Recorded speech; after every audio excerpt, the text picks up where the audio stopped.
What you are about to see is a real-life story. The accounts have gone into great detail to give each side's version of the story an exclusive one we understand. One of the most talked about.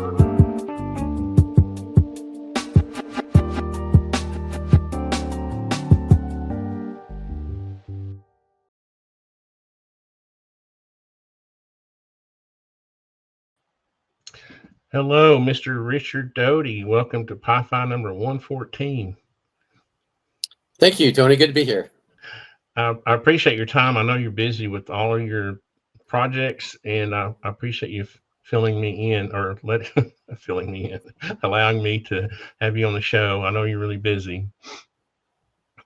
Well, I'm glad to make some time for you, Tony. So Thank should you. be an interesting show tonight. And I'm expecting some, tidbits that we don't see on Gaia. I'm just kidding. I'm just kidding. But I wanted to do a proper, because I feel like you're an iconic figure, and I want to do a proper introduction. So I prepared a short introduction with your images, and I gave them a little life. So that wanted to play that now, if it's okay. Okay, yeah, go ahead. Richard Doty served in the United States Air Force, the Oregon Air National Guard, and the Air Force Reserves, completing 20 years of combined military service in counterintelligence and counterespionage with the Air Force Office of Special Investigations. In 1984, he received an Intelligence Medal from General James Vesey, Chairman of the Joint Chiefs of Staff, for outstanding performance in a classified operation against a hostile intelligence service. After retiring from government service, Richard worked as an investigator for the New Mexico State Police and later with Dr. Hal Puthoff at the Institute for Advanced Studies, Austin. He's appeared in hundreds of television and film projects, including over 200 episodes on Gaia, and produces The Doty Chronicles on YouTube. Richard now lives in New Mexico with his lovely wife. There we go. I think that's a proper introduction. Well, thank you. Yeah, that was fun watching that. Yeah. Some of that was kind of hard to capture because the artificial intelligence kept wanting you all to do strange things. So I had to do many renditions to get normal activity. I couldn't get it to stop letting Hal Puthoff grab everything on the table and throw it on the floor. Yeah, pretty funny. That was fun. That was fun watching that. But if you'll indulge me just for a second, next year is going to be my 20th year on YouTube, and I'm excited. And the reason I bring this up is because I love interviewing veterans and learning about their history and military history. And about 15 years ago, let me add Clinton Riddle here to the stage. I interviewed Clinton Riddle, and he's a World War II veteran, and he's now passed away. Rest in peace, Clinton Riddle. You can see he's decorated. They trained for like 6 weeks, and they flew these gliders behind enemy lines. He showed me a picture.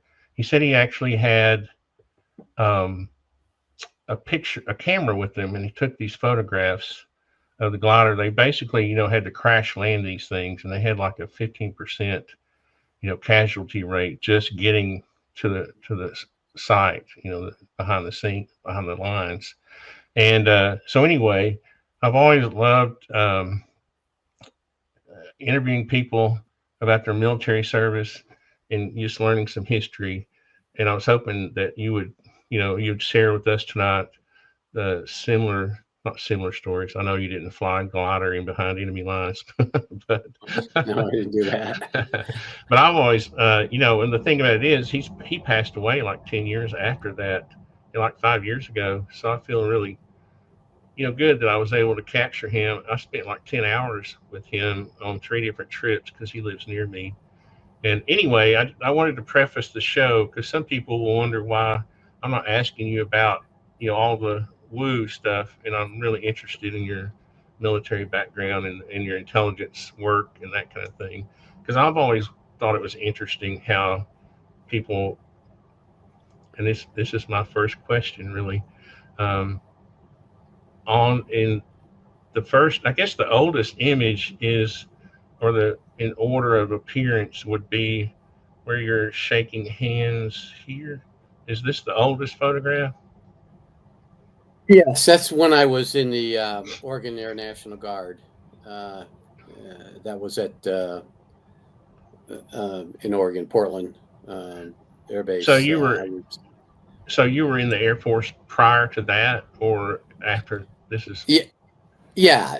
The way it went was I went in the Air Force in 1968. Went to basic training. Went through a number of schools. Became a combat security policeman. Um, I served a tour in Vietnam. Came back, and I ended up on the West Coast, and went to college in Washington State, but I couldn't get into Washington National Guard because of uh, my specialty code or military. We call it the Air Force specialty code. So I joined the Oregon National Guard, and that's me getting a medal from the wing commander at Portland Air Base, and I was able to get out and the service a little bit early to go to college, but I wanted to stay in the Guard or the reserves in order to make a little bit extra money. Although the GI Bill paid for my college, but um, uh, the Guard gave me a little bit extra money in my pocket, so that's why I joined the National Guard. Now, this is a really ironic picture because the guy that's next to me with the glasses, he he was my wife's cousin. I didn't know who he was, but he was in the Oregon National Guard. He had just came back from Vietnam, and I met him 30 years later at a family reunion, my wife's family reunion, and standing around just talking, uh, asking him questions. He's asking me questions. We find out that we were both in the National Guard together. And when I went back and started looking at pictures, I found this one and found him next to me. Isn't that ironic that my wife's cousin is next to me, and I don't meet him for another 30 some years? That's just amazing. hmm. But When you, what was your first? What made you first want to join the Air Force? Was it like something happening during that period? Was it the what year was that? The Vietnam era? yeah, 1968 was a Vietnam. My Yeah. father was in the service. My father was in the service. He was in the Air Force. He flew um, in B-25s uh, during the Korean War and was shot down and then never flew again. Went into intelligence. So when I got ready to graduate from high school, I had an opportunity to do a number of things, and I decided against college right away. I personally didn't feel I was mature enough to go through college. I figured I'd probably get in trouble, so I initially wanted to join the Navy because my cousin, who I was very very close to, was in the Navy, or he had just went into the Navy, and I wanted to go into the Navy, but when I walked into the recruiting office there in my hometown, the Air Force recruiter was the first door on the right. So, anyways, I ended up in the Air Force. Huh. What was your? I guess they call it an MOS. What was that like? Did you have a desire to do a certain task in the Air Force, or did you think about? I mean, you obviously didn't think about going into intelligence work right away, right? Oh no, no, no, no. I scored pretty high in my Air Force. I mean, the Army. I mean, the military battery tests. In the Air Force, MOSs are called Air Force Specialty Codes. Same thing as an MOS in the Army and in the Marines. But I went in general. I didn't really. I thought I wanted to be something to do with flying, an aircrew member. Not a pilot, obviously, but some aircrew member. So I went in a general career path, and during after basic training, I was I think probably half of my military training flight platoons in the Army, flights in the Air Force. They're just the group of people that are called different things in different branches of service. About half of us went into the military police career field because they needed them. And so in the Air Force, they call Air Force Security Police. And when I went in, I went to a training at Lackland Air Force Base. And then there was a special group of security police called Combat Security Police Force. And these personnel were combat trained. So I went to Hawaii, Schofield Barracks in Hawaii, for 16 weeks of combat training. We had Army Rangers teaching us, and we went through a really tough course, and we ended up being in the what they call Combat Security Police Group. And so that's how I got into that.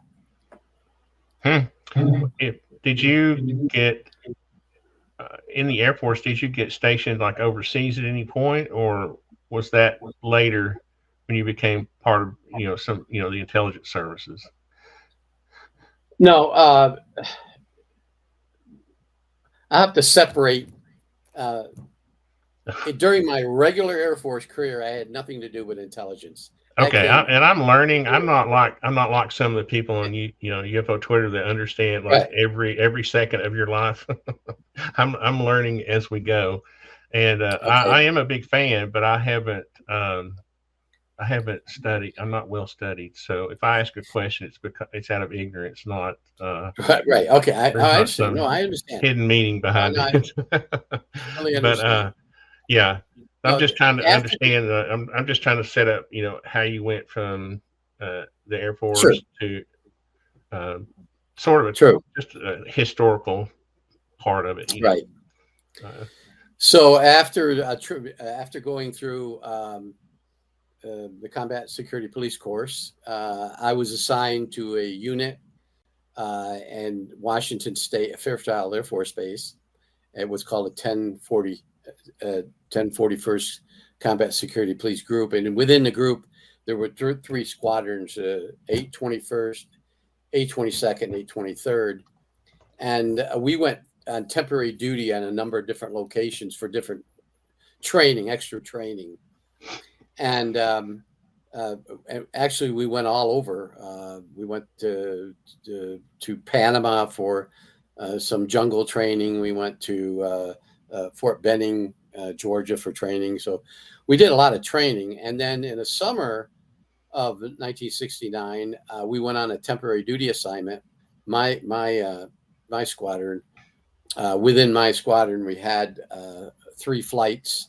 One of the flights went to Thailand, Udon, Thailand. And then from Udon, Thailand, some of us went into Laos for a short period of time on a temporary duty assignment.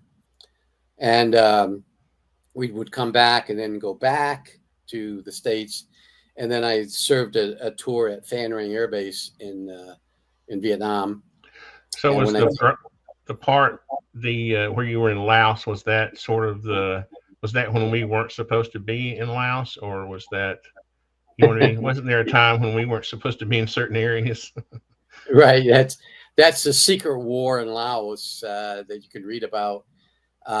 We had a couple bases in Laos. We had one, and in that time period, everything in Laos was run by the Central Intelligence Agency.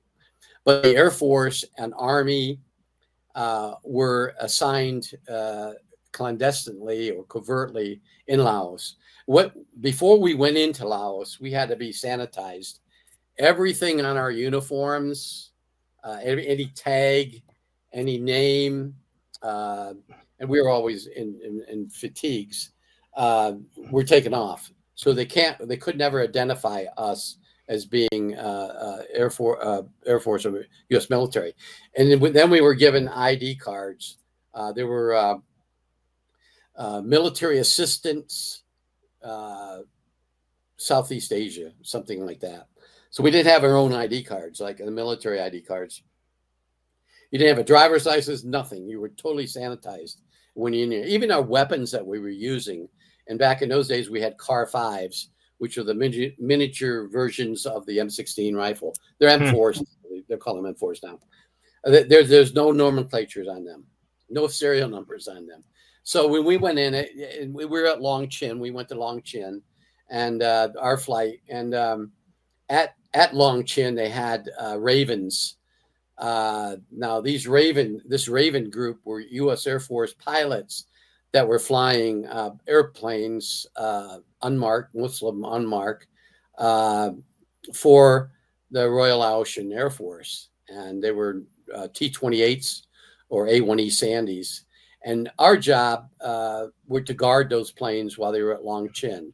Well, some of us did, and we did other things over there, but we actually, during my 61 days in Laos, we didn't shoot anybody. We didn't get any firefights or anything like that.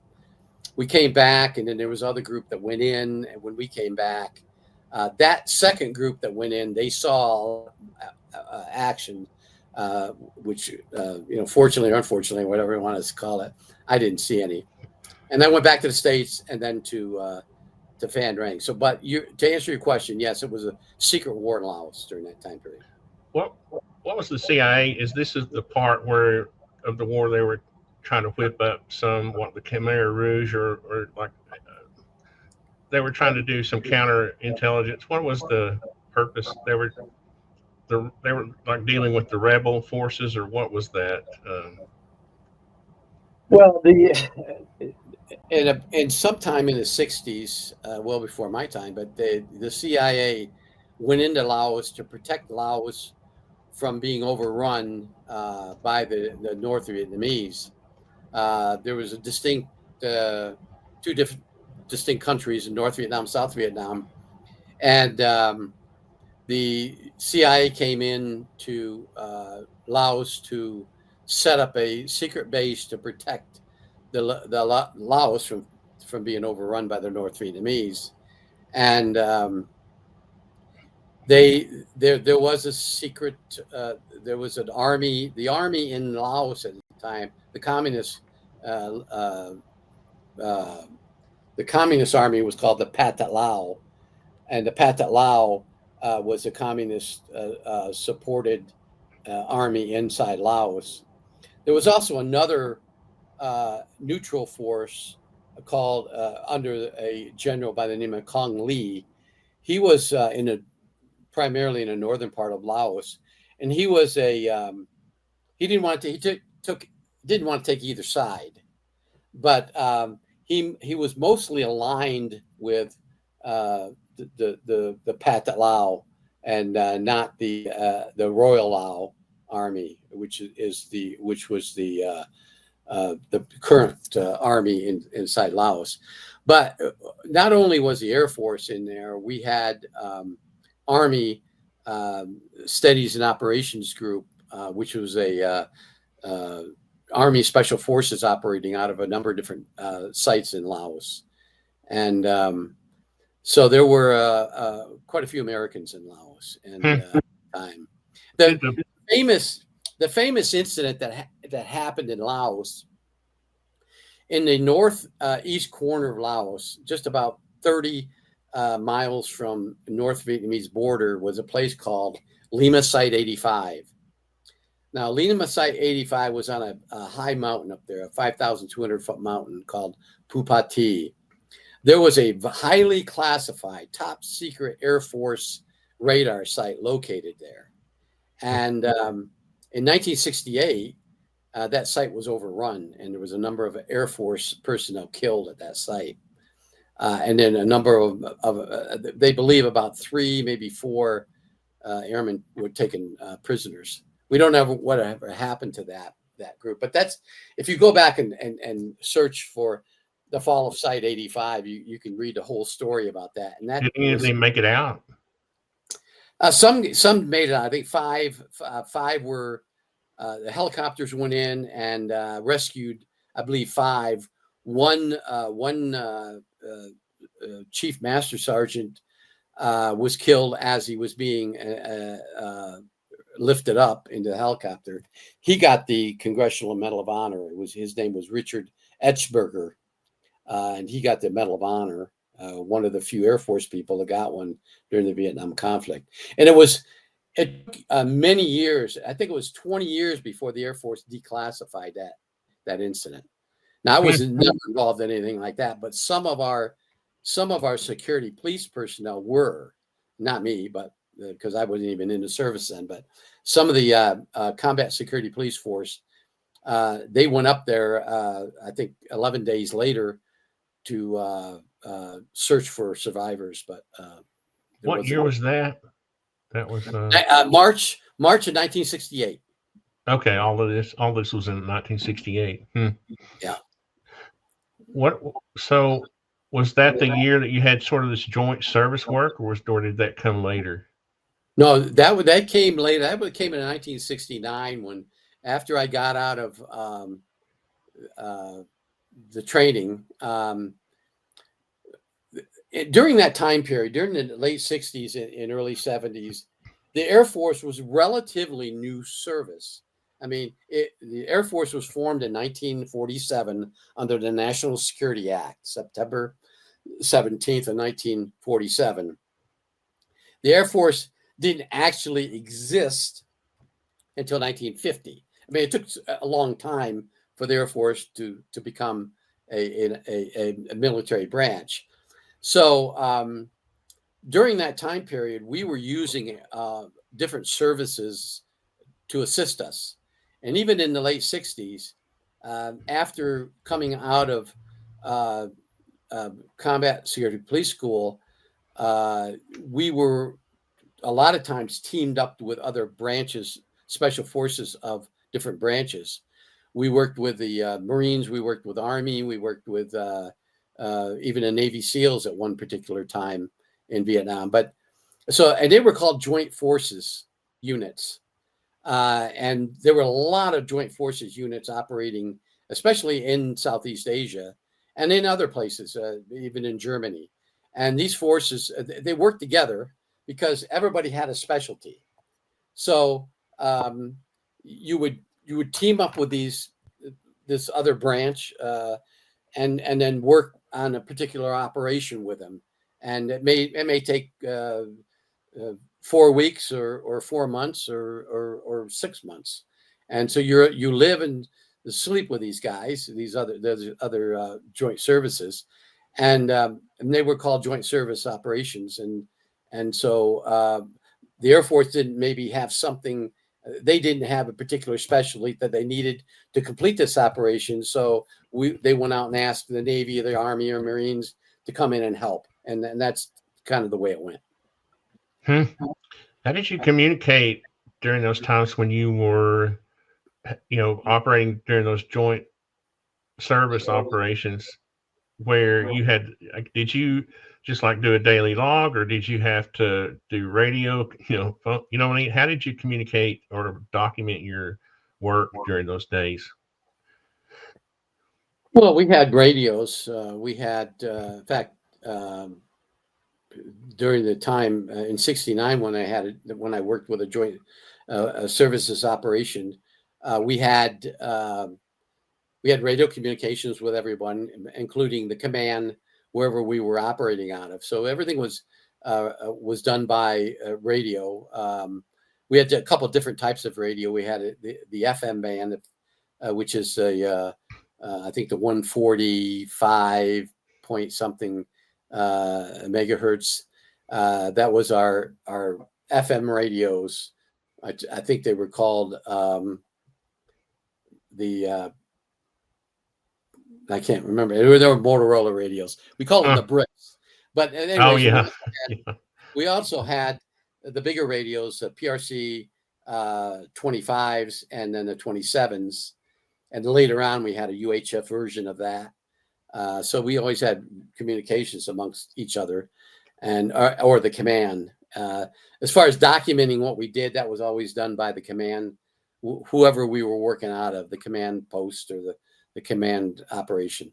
Yeah, the reason I asked is I didn't know if you're doing joint service work, do you have to report separately on what you're doing, or is there like a unified, reporting system when you're working with those combined units? I don't know why I'm interested in that. I just am. Well, the unified command would be, even though the Army, Navy, Marines, Air Force, I don't believe we ever worked with the Coast Guard, but we all had different terminologies and acronyms. But during the joint operations, we always, if we worked with the Army, which was most of the time we worked with the Army or the Marines, rarely that we worked with the Navy. A few times we did. One particular time when the Navy took us by a boat from one place to another, we used Navy terminology, but most of the time we would use common terminology or the Army terminology. So we would communicate with their terminology or acronyms. Now, if, for instance, the majority of the operation was Air Force, in some of these operations, the joint forces, the Air Force team had combat controllers or forward air controllers, pararescue, security police, combat security police.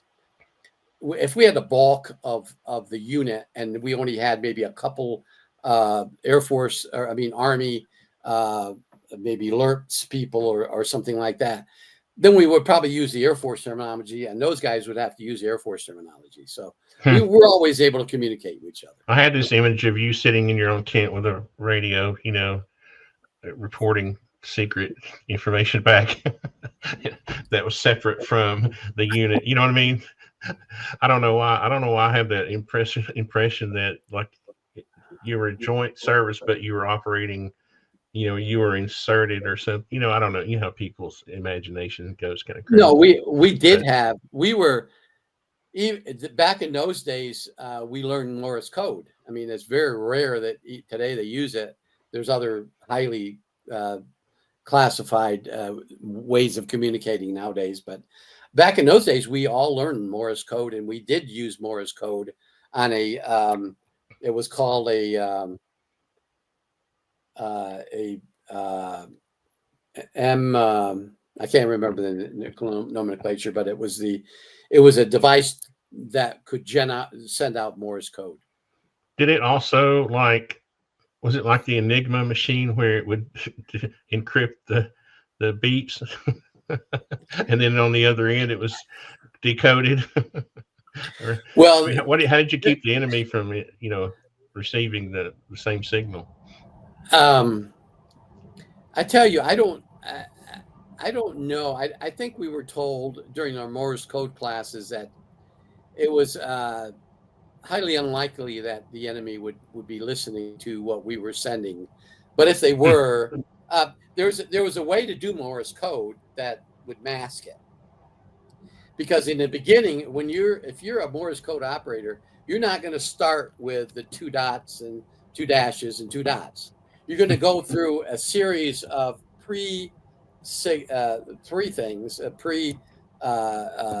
taps, and then you're going to send a message, and then you're going to wait and send out a bunch of other crap at the end, which doesn't mean anything. So it sometimes that confuses the enemy.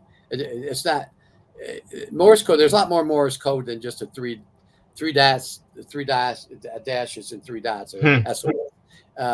It's more to it than that, and the people that have used Morse code can understand what I'm talking about. But and there was encryption. We actually had later on, just before I I got out, we did get an encryption system. I don't remember what that was called, but it was a voice encryption. So unless you had the right frequency and the right PL tone, you couldn't understand what they were saying on the radio. But I don't know that I never actually used it. We had it, but I was never in a situation where we had to use it. The guys who were still in Vietnam or in Korea or wherever they were at might have used it, but I did never use it. What year the award that you got from General Vassy, was that related to this work or some work later? Or let me, Different. What's that? I had a long ways. I was going to say that was in the 80s, right? So what happened after Laos? I was trying to lead up to the next period of time there. That was bad. Okay. I left Southeast Asia. I went on a short stint to another location, and then I ended up back at the McCord Air Force Base in Washington State, which is right outside Tacoma, Washington.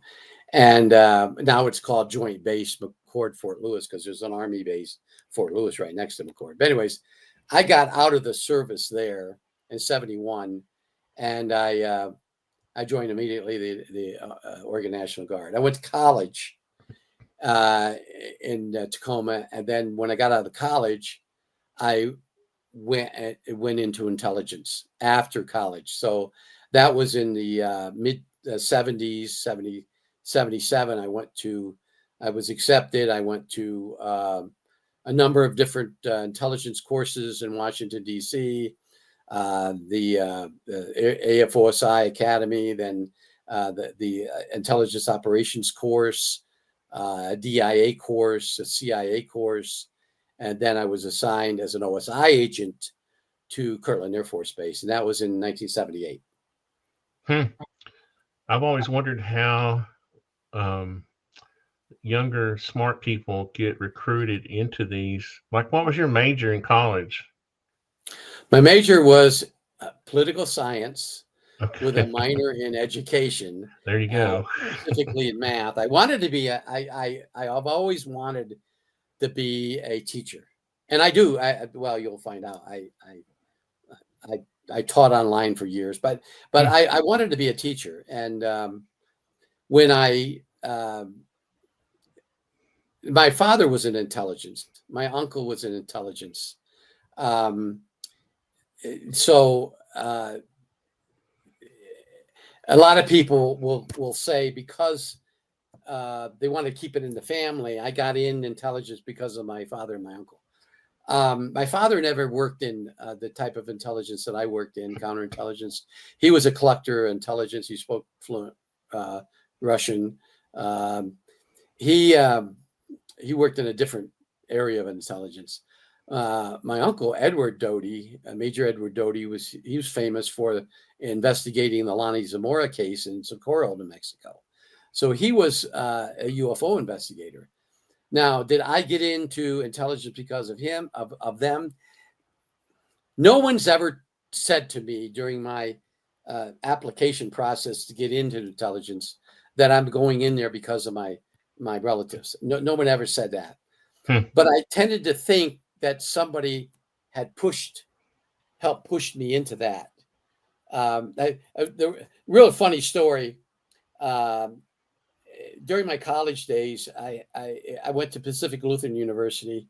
I started in Pacific Lutheran University. Very, very, very liberal, and this was in the early 70s. Very liberal college. And I had a professor, Ferguson, who was overly progressive, but very fair. I mean, he was very fair. One of the things, and he was a political science professor, and we would debate. We would have debates in the classroom, and he always gave each side the equal time. We had a clock, a timer. The liberals would start the argument, and then us conservatives would counter, and they always fair. very, very fair professor, but very, very, very, very.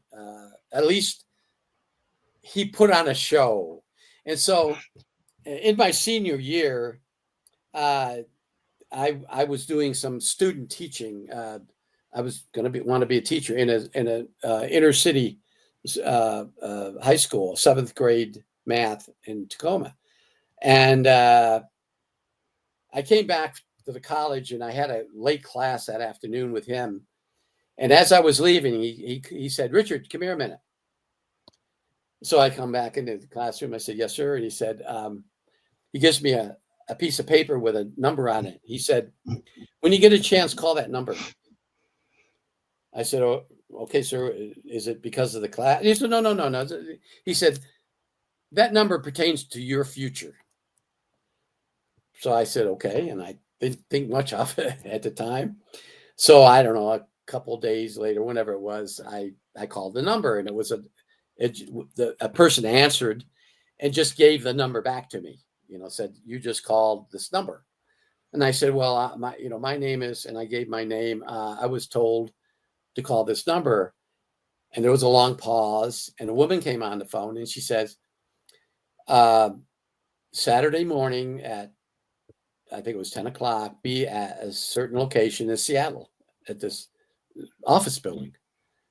She said, "And bring any identification and your DD Form 214. I thought, well, what is this all about? Anyways, that was my entrance into intelligence. I come to find out that my professor, who I always thought was the most liberal, he was actually a recruiter for the intelligence. He was co-opted by, and he had, and I didn't know this until years later, he had served his country during the Korean War behind the lines in an intelligence operation. So what I always thought, and probably everybody in the class thought, he was so he put on a front. And I tell you, he was so good at doing what he did that made me think that he would have made a spy. He would have made a perfect spy. And in getting into counterintelligence, you have to show the recruiters that you can do certain things. You have the ability to operate outside the box, so to speak. I'm starting to see a pattern, and it kind of worries me a little bit about my son because he runs with his college buddies. They're all like top of their class, and they've always made straight A's, and they're computer science wizards. They're majoring, and one of them just got a Lockheed Martin internship.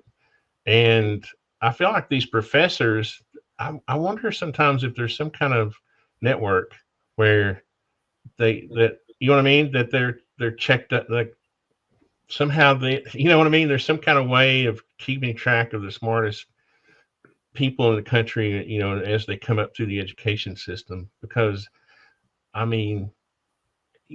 don't know, it's just from the young people that I know that have gotten like internships already. There's another one, I forgot what he's doing, something at I don't think it's Langley, but it worries me about my son. I'm like, okay, let me know if you start getting calls, because he's like second in his class. He's like second in his class in the computer science and I don't know. I'm not I guess I'm bragging a little bit, but they're all gifted. They're like all, and it worries me that somehow there's some sort of system of recruiting these guys right out of college. Because I'm witnessing it, and it's too much of a coincidence from what I'm experiencing. But that's why I was curious about how you got into it from. And as soon as you said your professor, I was like, aha, seeing a pattern. But I think every college has somebody. I think the intelligence agencies, if they're looking for that right person, they're looking. I certainly wasn't the brightest. I certainly didn't have the greatest grades, but they look at things other than that. I mean, when you get into the intelligence operations course, which is probably one of the toughest courses, and I'm not talking about Navy buds training, Navy SEALs, or anything like that. It's tough because it's psychologically tough. Intelligence operation course puts you through a grueling series of exercises that that you can't win, but you have to do everything possible to win, at least try to win. You come right up against that wall, and when you do that, the instructors will tell you, okay, all right, good job. But if you quit back here, you'll never make it through the course. And with the I can't do it attitude, you don't get through the course. They give you an assignment, and you have a team of people, class mates, that you try to figure out how you're going to do something, and then you do it. And again, you don't ever win, but you display the courage and the fortitude that you need to get through, and it prepares you for your future in counterintelligence, because counterintelligence isn't easy by any means. Counterintelligence, counterespionage is not easy. You were given an operation to run. There's all sorts of many hurdles to get over to complete that operation. And they teach you in the intelligence operations course all these different facets to get through. And they test your endurance ability, your psychological ability, to think outside the box, so to speak. And that's what gets you through the course. It's not necessarily the smartest guy in the course. They look at people like that. They're not afraid to do something. They look at people who've been in fistfights before, and not somebody that sits in the classroom all day, or has a doctorate degree and book smart, but street smart. Well, that's one thing that concerns me about them, is that they aren't necessarily concerned. When his friend, I'm trying not to mention any names, when his friend joined, this Lockheed Martin, I was like, I was talking to my son. I was like, you got to be careful. I know this seems like an interesting but you could end up at some, consulate in Benghazi if you're not careful. And even though it's computer, even though you're, they have these they're very logically minded, like they're very analytical. They would make great analysts, all 4 or 5 of these young men I'm talking about they're all basically the same. But anyway, my experience with them and talking with you is kind of interesting, how people kind of morph into the field, from their education experience. And then he has this professor coming to him asking him, my son, not the other, to do research. He got a research grant with him. And I'm thinking, okay, I gotta watch this guy. But anyway, it's just that's fun part of the conversation I thought would be neat to have. So after, what comes next? I'm wondering, tell me at some point if I need to bring up one of these other photographs, because I like all the photographs that you sent me were really awesome, and I wanted to share them. What comes next is a number of operations that I went on.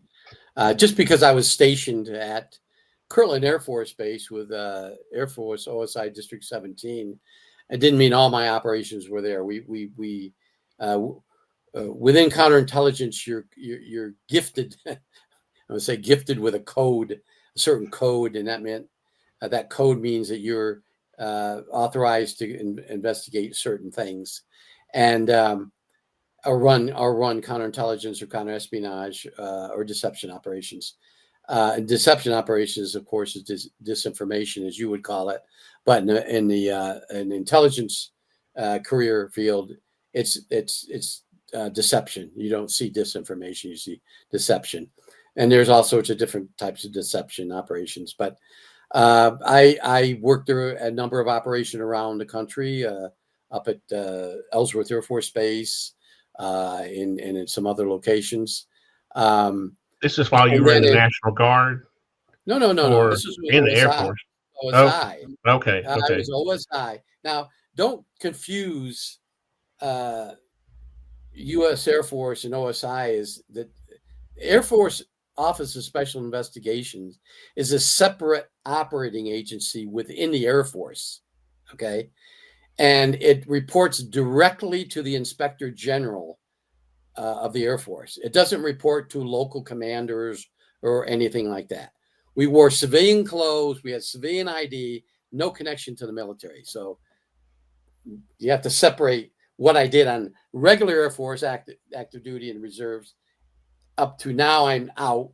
I'm wearing civilian clothes, and I'm in the U.S. Intelligence Service operating at Kirtland as an OSI agent. Okay, so that's what I did. And so I was operating. I went to different places as an OSI agent in counterintelligence, not Air Force. And so that's people get that confused all the time. And while at Kirtland, of course, the famous Paul Benoit's case is thrown at me, so to speak. But before that, there was an incident that happened at Kirtland, out at an area, a classified location out on the base, out in a place called Coyote Canyon, a classified Department of Defense training area that involved the landing of a UFO, and that was my very first contact or investigation involving a UFO. Now, just because I was an OSI agent and went to all those schools and I was a counterintelligence officer, doesn't mean that I was ever briefed in UFOs.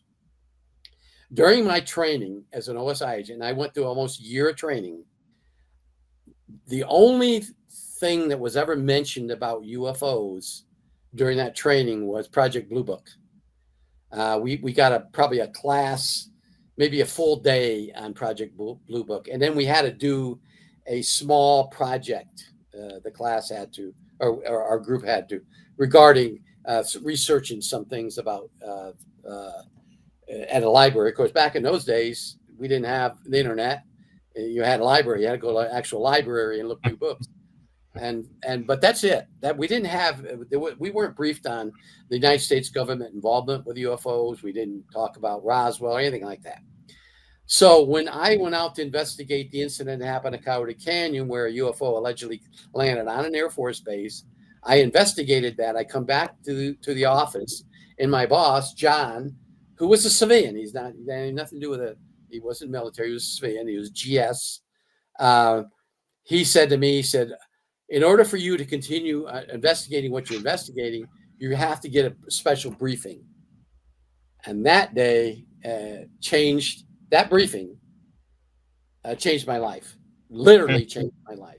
I went to another base, another part of the base, West Kirtland, at the Air Force Special Security Office, and I got the briefing that was the enlightenment of my career and my life after that. And that was the briefing that where the Air Force colonel and an Air Force civilian told.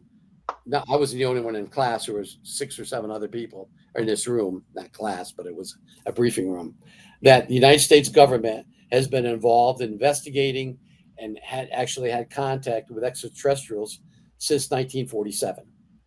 Now, and people are going to argue and say, "Oh, we had contact way back." Well, I don't know about that, but that briefing, You'll get that argument from me. yeah, that briefing specifically talked about Roswell. We saw a recovery, a film, an old, I think 16 millimeter. It was shot in 16 millimeter. We saw a film about the recovery. We saw Truman at the site. We were told this and that. And then we were told a lot of other things regarding our contact with extraterrestrials. Has that film been made public that you're speaking of? No, it's a classified. I don't think. Okay, I didn't know if it was. I one understand. Of the, I understand that Spielberg saw a clip and Emenegger saw a short clip out of it, but I have never seen it on the internet, and if it's there, I've never seen it. It was classified, top secret, and with a lot of different caveats when we saw it. And then we were told that there was one live extraterrestrial found in the Roswell craft. He was in captivity at Los Alamos from 47 to 52. Then he died.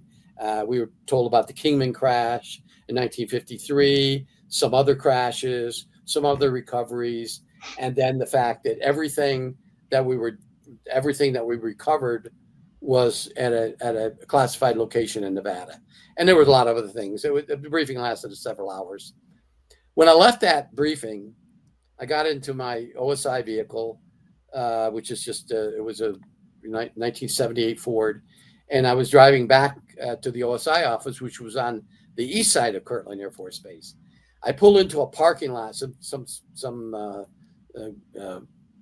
parking lot of some unit. I sat there and contemplated what I had just heard at that briefing. And I thought to myself, wow, was this a psychological operation against us? Was this some kind of trick? Is this all real? I mean, all these questions went through my mind because I grew up in a military household. My brother was the UFO nut. He would read True magazines and George Adamski books, and I never read anything like that. I was the Zane Grey fanatic. I read everything that Zane Grey ever wrote as a kid. Anyways, I get back to the office and I go in and my boss is there and he's kind of smiling at me. And I said, I looked at him. He said, well, what do you think? I said, is all that true? He said, and so we go back and we have a secure area, but we call it the bubble room.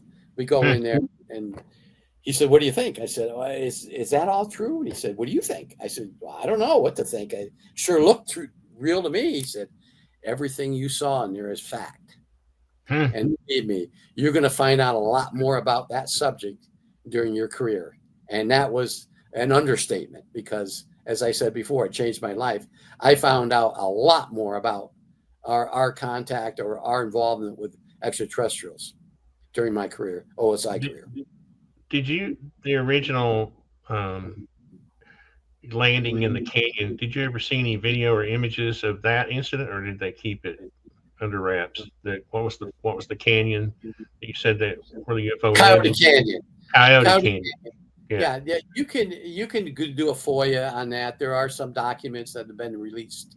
What happened there was that particular area was under the control of Sandia National Laboratories. On Kirtland Air Force back in those days, Sandia National Laboratories had a major complex on Kirtland. Department of Energy did, the Defense Nuclear Agency did, the Defense Intelligence Agency had a training facility there. United States Marine Corps had a mountain training facility out there, and Coyote Canyon. So when this incident happened, and it was reported to us by Sandia security personnel, when I went out there to talk to the security guard, a private security guard. Now, he worked for Sandia National Laboratories. He wasn't military. He told me what happened, that he was driving out in the canyon. He saw this object land right next to a classified bunker, and all his equipment in his vehicle shut down. The engine shut down. He didn't know what this was. He thought it might have been some kind of test vehicle that the Air Force is flying, but he saw creatures get out, walk around. He confronted. Was this Charles? What was his name? Is that Charles? What's his name? No. This security guard was never disclosed. His name was, I know he's passed away. No, you don't. This has never been. There's very little that's been said, although the documents is out there on the internet. So he confronted one of the ETs with a shotgun, and the shotgun wouldn't fire. Then, of course, the thing got in and left and flew away. And then he reported to his security personnel, and then they reported to us. I interviewed him. He took a polygraph. He passed a polygraph examination. I was convinced that his story was true, and that was it. That was the only. There wasn't any other involvement with extraterrestrials. It was just a landing, a brief close encounter of the third kind, and that was it. It scared him, although he was a military veteran, Vietnam veteran. He was still, it still shook him having this incident happened. For the record, the Charles, for the benefit of the audience, the Charles I was speaking of was Charles James Hall, not the Charles they know on Twitter. No. I didn't know if you had ever heard his story, and it seemed to be similar, and it was a similar time period. So I was curious.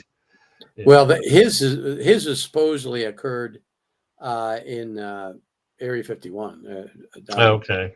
Nevada, which I have another story about that. But anyways, I started that investigation in order for me to understand what actually happened, because I didn't believe the guy. I tell you what, I listened to him, and I just didn't believe him. I thought he was, he had to take a drug test and all sorts of an alcohol test, and I told my boss, who at that time was another Air Force OSI agent. I said to Chad, it was his name. I said, Chad, I don't believe this guy. So then when I submitted my initial report, my boss said, well, you're going to have to go over and get this briefing. And that's when I got the briefing and came back. And I realized that maybe he was telling the truth, this guy. And then after the polygraph, I was convinced that he did. So that's how I got involved in this. I'm not trying to ask a pointed question, but I'm curious. When does the military or the intelligence services to decide to do something like Yankee Blue versus tell you in a classified situation that it's true, and it is true? You know what I mean? It's almost like there's a purposeful, yeah, sometimes it's true, sometimes it's not, that kind of thing. You know what I mean? Like when the Pentagon admitted to hazing of the recruits with the UFO stories, you're not concerned at all because you saw enough evidence that convinced you of UFOs that you weren't part, they didn't play the similar tricks on you and your guys, right? Well, if I had only received that briefing and never had any other involvement with extraterrestrials or UFOs, I could probably imagine them doing something like that. But I wasn't the only one that got that briefing. There's 122 other OSI agents that were 9Qs, and we call that was a code for being able to investigate these type of incidents.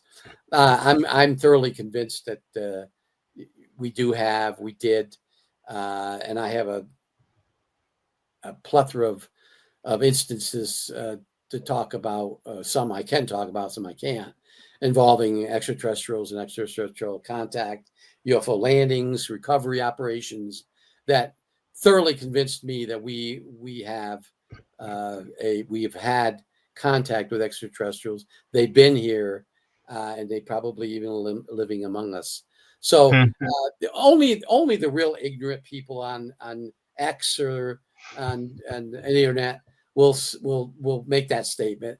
And most 99% of them never been in the military, never worked in intelligence, and just make irrational statements about, it's all made up. The government did all that. Well, if you look at Yankee Blue, you look at what they talk about, that was two specific cases, two instances, and there was a reason behind what they did. So it wasn't, they didn't come after OSI agents or intelligence officers who were investigating these things. It had nothing to do with that. I saw a quick question in the comments, the live comments. That's why I wanted to kind of clear that up with the, I actually remain neutral. Some people think I'm a huge skeptic, but every show I have to say, I believe that there's the possibility of life out there, right? I just haven't had any experiences yet. So I remain, sort of neutral or objective about it.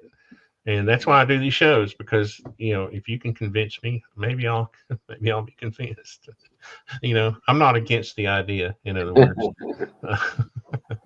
Well, so it's only the closed-minded people that won't believe something, and if you've experienced it, and I'm not here to try to convince people to believe something different. If you want to believe that there aren't any such things as extraterrestrials, they've never been here, Roswell didn't happen, I don't really care what you think. I know the facts. I'm content with the facts. And then getting into more of what we're saying, my career, we get into right after the Coyote Canyon incident comes the Paul Benowitz case. I know that's been talked about a lot, but for the show record of the show, do you want to just briefly just summarize it? I know everybody's pretty familiar with that story. Yeah. Well, Paul Benowitz owned a company called Thunder Scientific Laboratories, which was right outside Kirtland Air Force Base. Thunder Scientific Laboratories had two DARPA contracts. One where the company made humidity sensors for submarines. The second contract was the company made a particular widget, I'll call it, for nuclear weapons. So Paul had a Department of Defense Industrial Security clearance. The company did. Paul was in his 50s. He's owned a company for a number of years. He was good standing with the government, with the Air Force and the Department of Energy and the Navy. And he lived, his house was in the Four Hills section of Albuquerque, which was just outside the base perimeter of Kirtland Air Force Base. Not only was it right outside the base perimeter, from his house, from his balcony, he could look into Kirtland and see Manzano Base. Manzano Base was the largest nuclear weapons storage area in the world. And there was all sorts of safeguards built, electronic signal security, physical security, built around that mountain to protect what was inside that mountain. Back in the 50s and 60s, all the nuclear weapons that were manufactured were done inside Manzano. Plant 1 assembled all the fission weapons. Plant 2, which was on the east side of the mountain, assembled all the fusion weapons, the thermonuclear weapons. Then it became a storage area. So that's what Manzano had, and his house, actually, his yard butted right up against the perimeter fence.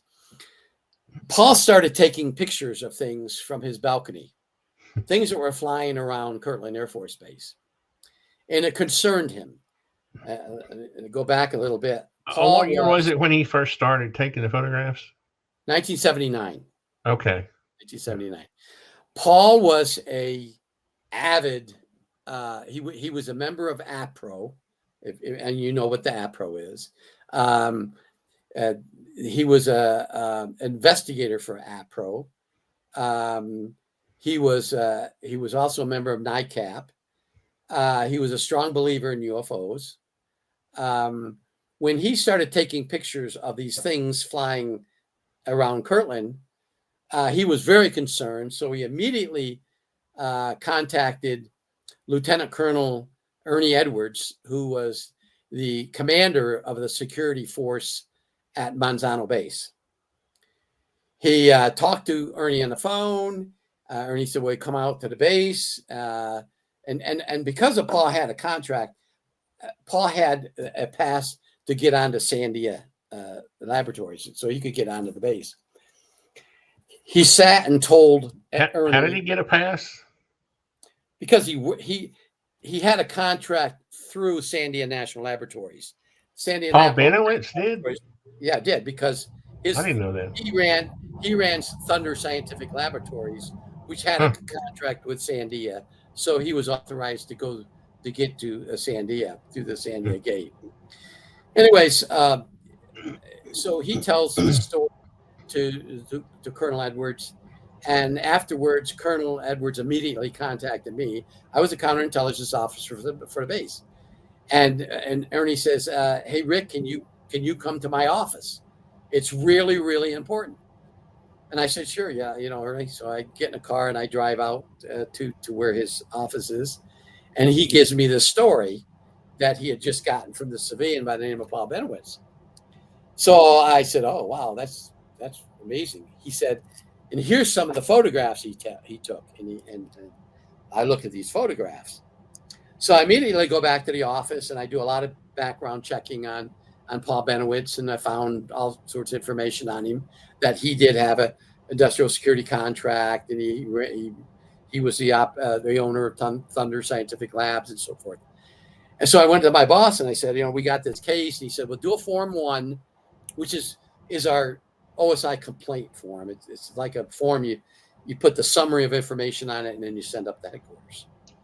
He said, "Send it up there and then see what they say." So we did what we call a flash. We did everything in the OSI office. We had our own teletype machines and everything. So I do the report. It goes up to headquarters. Now an hour later, and probably less than an hour later, we get a message back from headquarters saying, immediately started an investigation under a certain case category. So I thought, okay, I do it. So I called Paul and I asked him if I could come out and talk to him. And he said, sure. So I go out the next day, I talk to Paul, and he tells me the story. Now, to cut in a little bit, what Kirtland was doing at the time, there was a research and development unit on Kirtland, which classified. It was out of Edwards Air Force Base. And that unit was testing a new form of flight, and it was called, it was a code name for the drones. It was the very earliest research and development the Air Force was doing on drones. And what Paul was taking pictures of was these drones that were being launched out of an aircraft. Back in those days, the drone had to be close to the aircraft because there was a pilot inside that aircraft, and these aircrafts were either C-130s or C-141s, and they were flying these little drones. And that's why the drones were so close to these aircrafts, and Paul was taking a picture of them. And it was highly classified at that time, highly classified. So we couldn't tell Paul. These weren't like Reaper drones or anything. No. These were really small. Okay. Really small drones. Yeah. And we had to tell Paul, we couldn't tell Paul, well, you're taking pictures of drones.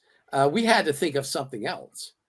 So we had to formulate an operations plan.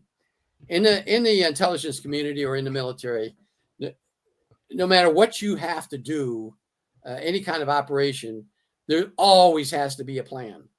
You have to have a plan for everything. I mean, literally everything. So they formulated a plan in Washington headquarters. They sent it down to me, and they said, here's what you got to do. You got to convince him. And there was a certain category of deception operation that we had to run against Paul. But what I thought, when I went out and I got to know Paul the first few times, I found out that Paul was an avid. He told me, he said, there's UFOs. He said, we've been inundated. This country's been inundated with UFOs. I know they're UFOs. So don't tell me, Agent Doty, that they're not UFOs. So I said, no, they're okay. You're right, Paul. I believe you, Paul. That's all I had to say. That convinced him that they were UFOs. So all we had to do was agree with Paul. But there was a lot more to this operation than just the Paul Benowitz case. I mean, there were numerous other numerous other operations that were born out of the Paul Bennett case, some of which is still classified. I'm not going to talk about. But we developed an espionage case out of it. We developed a sabotage operation. It just bloomed, and so there were a number of agents. I wasn't the only agent that ever worked on the Paul Bennett case, as some some other people might think. Uninformed. I'll leave it politely saying uninformed, and not the other words that I'm thinking. But there were many other people involved in this, and everything was controlled by headquarters. And so what headquarters decided to do, was call Paul into the base, meeting some generals, meeting with us, and giving Paul a contract, a written contract. And in this contract, Paul was paid $3,500. But in this contract, Paul agreed to all sorts of things that we wanted. Entering his house, him giving us keys to his house. If we decided to plant something in his house, we could do it. We just had to tell him. We couldn't plant anything in a private area like the bedroom or the bathroom. Common areas of the house, we could do whatever we wanted to. We just had to tell Paul. Now, did we follow those guidelines 100%? No, we didn't. We put what we wanted in that house to track what he was claiming he was seeing inside that house. And we didn't tell him everything. So he thought that was the motive, was to gain knowledge that he was gaining. That what you were trying to obtain was knowledge based on what he was learning. Or well, there was a lot of other things that were happening. He was seeing orbs in his house. He was photographing these orbs. He had a high-speed video camera, I guess it was video camera, that was taking pictures of these orbs. Now, we weren't convinced that Paul wasn't making this up, or what he had some. Paul had his own photo lab at his business at Thunder Scientific.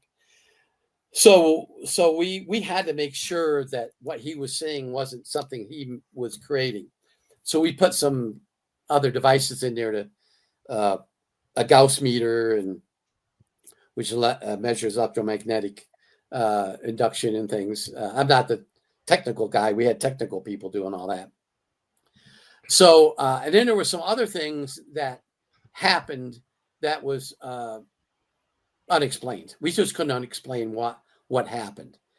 And to culminate all this, one night Paul invited myself, another agent, Jerry Miller, who was he was the former Blue Book investigator. He was kind of the expert on the base and UFOs, over to his house for dinner, to Paul's house for dinner. And after dinner, we had a nice dinner, and we went into a den, and we sat down. I was sitting on a couch. The other agent, Steve, was sitting next to me. Jerry Miller was sitting to my left. Paul was in another chair to Jerry's left. And in front of me was a wall, and then a double sliding glass door. We were talking, and there was he had high ceilings, so there's a chandelier above us. He was talking, just telling us stories, and all of a sudden, I saw this ball of light in the lower corner of this wall. And I saw this light. I didn't say anything at first, and I kept looking around to see if it was a reflection. And then that ball moved up the wall. It was an orb. It wasn't on the wall. It was away from the wall. I tapped Jerry's arm. He was to my left, and Jerry saw it. And Jerry immediately pointed to his watch. That comes in later. I explain why. I look at Steve and I said, and he said, he sees it too. This orb flies all around that room where we were in. Shoots all the way up to the top of the ceiling. Now, he had cathedral ceilings in his house. And it flew around the chandelier. And then it slowly made its way back to its origin and disappeared. Paul says, well, you met her friend. And we were, somewhat dumbfounded. And Jerry says, yeah, we did. Can you explain it? And about that time, Paul's wife came in with a tray of coffee and some snacks. And she said, that's, and they had names for these. And I don't remember the name she used. That was Zeus or something. And she went back to the kitchen. And I said, we said, Paul. He said, that's a nightly occurrence. That they do that all the time. Did he ever have like a video or images of the orbs, or was that part of? Paul took many videos of these finds, not just in that room, but all over his house. But they weren't made. Those weren't made part of your case file or whatever. Yeah, we eventually got them all. Yeah, they were all made in the case file. But are they classified, or that information classified, or? Your guess is as good as mine where they are right now. Okay. I'll talk about that. Curious. I'll talk about that a little bit. And so Jerry said to Paul, Jerry, can we bring in some equipment? Because Jerry's car and my car was parked outside. So we did. We set up equipment and we couldn't figure out what it was. But because of that, we had teams.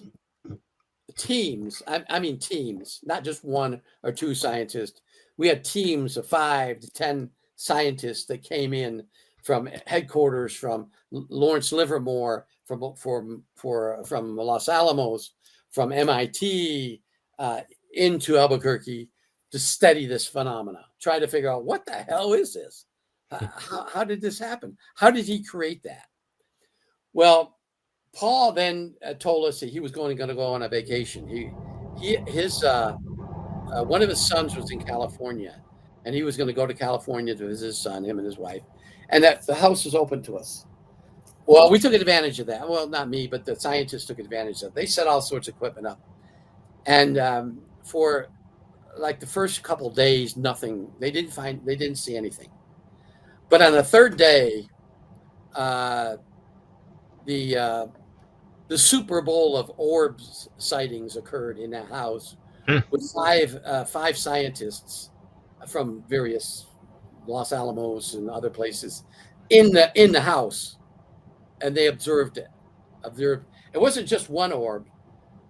There were 5 different orbs flying all over the place, and one of the orbs actually broke a window because these scientists were trying to track him with different equipment, and I don't know what the equipments were.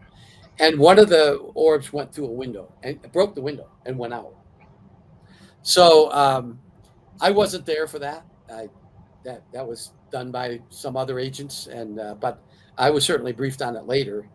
And they videotaped almost everything that they did in there.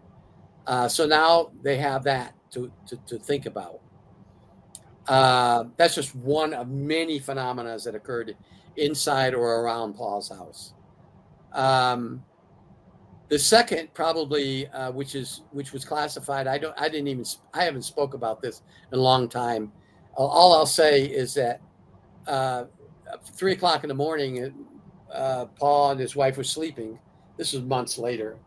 It was even probably a year and a half later from the first part of the investigation, because the investigation lasted 6 years. Wow. His wife was sleeping in her bedroom, and all of a sudden they felt pressure on the bed. And Paul had in his nightstand. Paul slept on the right side of the bed. In his nightstand, he had a .38 revolver, kept it in there. He looked up and he sees an entity on his bed, and Paul immediately opened the drawer, picked up the gun, and fired 6 rounds at this, whatever it was. Paul called me about 3:30 or so, and I live in an apartment. I wasn't married at the time. I lived in a nice apartment, and he calls me on my phone and just, was screaming at me. And I said, well, Paul, I don't even understand what you're trying to say. He said, I think I killed an alien. I said, well, where's it? Where is it? It's in my bedroom. It's in my bedroom. And he's, so, my God, I get up, I start making phone calls, and I get in my car and drive out there. And by the time I got there, the Albuquerque Police Department was there. His wife had called the Albuquerque Police Department because of the intruder in her house. So when I got to the scene, there was 2 Albuquerque police officers there talking to her on the porch. I get there. Fortunately, I knew one of the officers. I identified myself on OSI credentials, and they said, "We're going to turn this over to you guys," because what she was saying, I don't think anybody would have believed it. Okay. Really seriously. Yeah. But of course, I had a lot of background. Well, I waited for another agent to get there, and the agent that came wasn't necessarily a 9Q. He was just an on-call OSI agent that worked in the criminal area of OSI, but he got there, and so we go in, and Paul, I said, well, where's this, Paul? So we go up the bedroom. The lights are on in the bedroom, and there's from the bed, in front of the bed, or on the wall away from the bed, was a cabinet, a closet, and there were bullet holes in it. I said, well, where's it, Paul? He said, I don't know. I shot it. And his wife was saying, he shot it. So we looked all around. We don't see anything. I don't see any blood. So I thought, well, okay, time out. We'll get our forensics team out here. And, I said, let everybody get out of here. We're going to treat it as a crime scene. Now, the criminal agent that I brought with me, he's the expert on crime scenes and stuff. So then we bring out our forensics guy. They do a whole forensic analysis. They get all the bullets out. They can't find any blood or any fluids or anything on the bed thread. They look at the bullets, the casings, of course, in the gun. It's a revolver. The bullets went into the cabinet. They got every one of them out. They looked to make sure there were any blood stains on it. Nothing. How do you explain it? And Paul, he told his story to Alan Hynek some months later, and Leo Sprinkle and Alan Hynek became involved in this, which they shouldn't have, and that's even another story. But that's one thing that really concerned the people at headquarters, that something like that happened, and he shot a gun. Now, I think the consensus of our people in headquarters was that he had a dream. And there's a particular type of dream, and I'm not a psychiatrist or a psychologist, but that both people he wakes up and shares it with his partner, and she's seeing the same thing that he's seeing. And we're pretty sure that's what happened. Did he suffer from sleep deprivation at all? He did. He was taking a lot of different medications. That's even another story. The reason I ask is because when I was younger, I suffered from some sleep deprivation. I had some surgery to get it corrected, but I would have these dreams that were almost like hallucinations, and the doctor told me that it was from sleep deprivation. And of course, they kind of went away after. But I remember one night waking up and seeing like a big mantis-looking thing on the ceiling, and it was very realistic. And I probably would have shot it if it hadn't gone away quickly in my mind. Yeah. But the reason I ask is because of that. I wonder, because I know you can have some really serious with having sleep deprived. You can basically get into a hallucinogenic state at some point when you're sleeping. Your body tries to go, this is what I experienced, your body tries to go into a deep sleep when it is sleeping, and then you go into this REM type sleep really quickly, or you come out of it. When you come out of it, it takes, sorry, I keep beating on my microphone.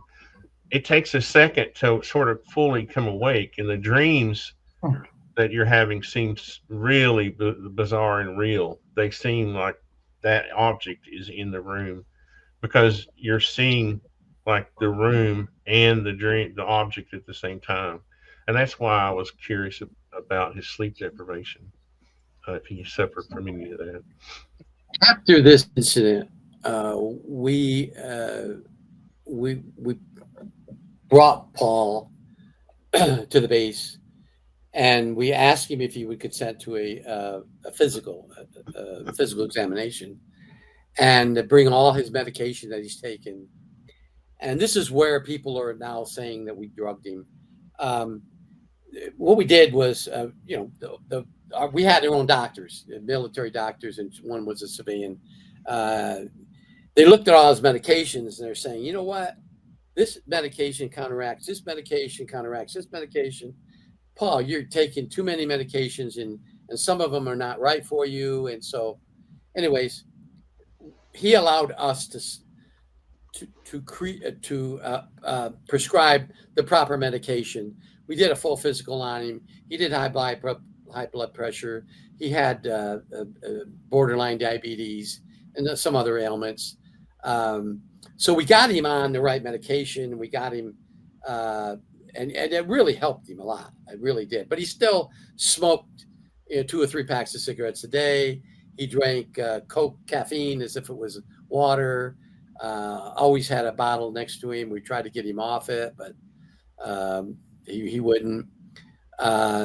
So we steered his medical problems to the right path, so to speak. But then things happened. Alan Hynek and Leo Sprinkle comes to Albuquerque, and they're there to deal with an abductee, Myrna Hansen. That's even another story. I don't even want to get to that. That would take literally hours to go into. But and they were meeting with Paul at his lab and at his house, unbeknownst to us. And now he didn't have to tell us anything. I mean, he's a private citizen. He could do whatever he wants to. But they started steering him when Paul was telling them the stories. They were steering him in a certain way. And then Hynek gave Paul a computer monitor, a black and white computer monitor, similar to one. I don't know if you remember the Commodore computers way back in the 80s. Mm-hmm. The monitor for that Commodore, Yeah. Unbeknownst to us. Okay, so after they gave Paul that monitor, Paul then started seeing and hearing the aliens on his computer screen. And one day, when I was over at his office, Paul says, "I've taken some pictures of aliens." And I said, "You did? Where were they?" He said, "They were on my computer screen." I said, "What?" He said, "Come here, I'll show you." So, now, Paul was a good photographer. Like I said, I said earlier, he had his own photo lab, and he had to take photos for his work, what he was doing. He had other photographers doing it. He showed me these pictures, and they were looked like an alien to me. I said, "How did you do this, Paul?" He said, "They appear on my computer. I take a picture." So I look at that. Now I look at the computer, and I look over in the corner, and there's a computer on the floor in his office, a computer screen. And I said, "Paul, is this a new screen? Is this a new computer screen? He's a monitor?" He said, "Yeah." I said, "When did you get this?" He said, "Alan Hynek gave it to me." Boy, I tell you, bells and whistles went off in my head then. I said, "Alan Hynek? When?" He said, "Oh, a couple of weeks ago." I said, "He was here?" He said, yeah, he's still here. He's investigating, and then he gets into this Myrna Hansen case. I said, "Oh, my God." So immediately I said, "Time out." I said, "Disconnect this monitor, hook up your old monitor. I'm going to make sure that there's not something wrong with this monitor. I'm going to take it back, and we have experts, computer experts back at the OSI office." And well, actually, what I did was I called, and one of our computer experts, Virginia, a female agent, comes out. She's a expert in computers, and I explained to her. So she did some checking and make sure, it wasn't hooked up to something else and so forth. And then she took it back to her lab and take it apart. And so Paul hooked the old one up. And so I said to Paul, what else did Heineck say? Well, Heineck told me that I was in contact with the base up at Dulce. I said, what? He said, yeah. He said the aliens have a base under Dulce, and I'm in contact with that group of aliens, and they're getting ready to invade. I said, Heineck told you all this stuff. Yep. I said, and what about Leo Sprinkle? Well, he was with Paul. I mean, he was with Alan. So then I contacted, and there was an FBI agent working this case with me, and Jerry Brown was his name. He's passed away, but I contacted Jerry and I said, Jerry, we got a problem here. We need to go out and talk to these two people, Anna Heineck and Leo Sprinkle, because they're they're interfering with our investigation. So we did. We made contact with them.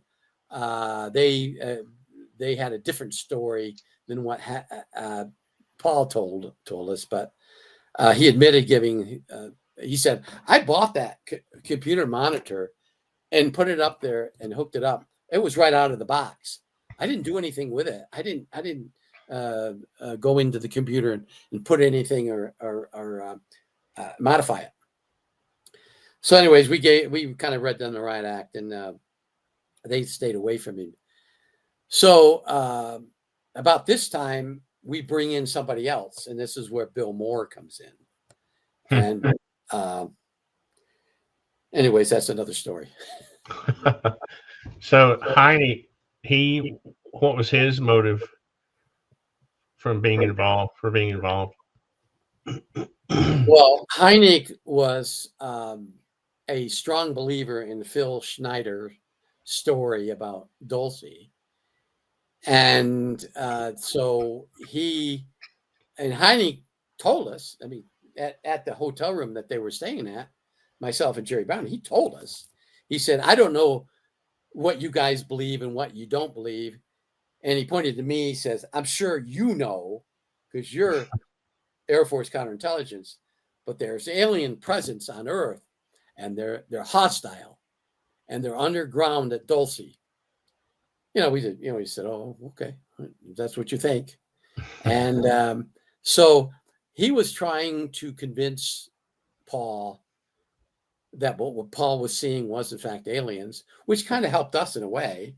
But then again, so many things were occurring that we couldn't explain that had nothing to do with the drone program.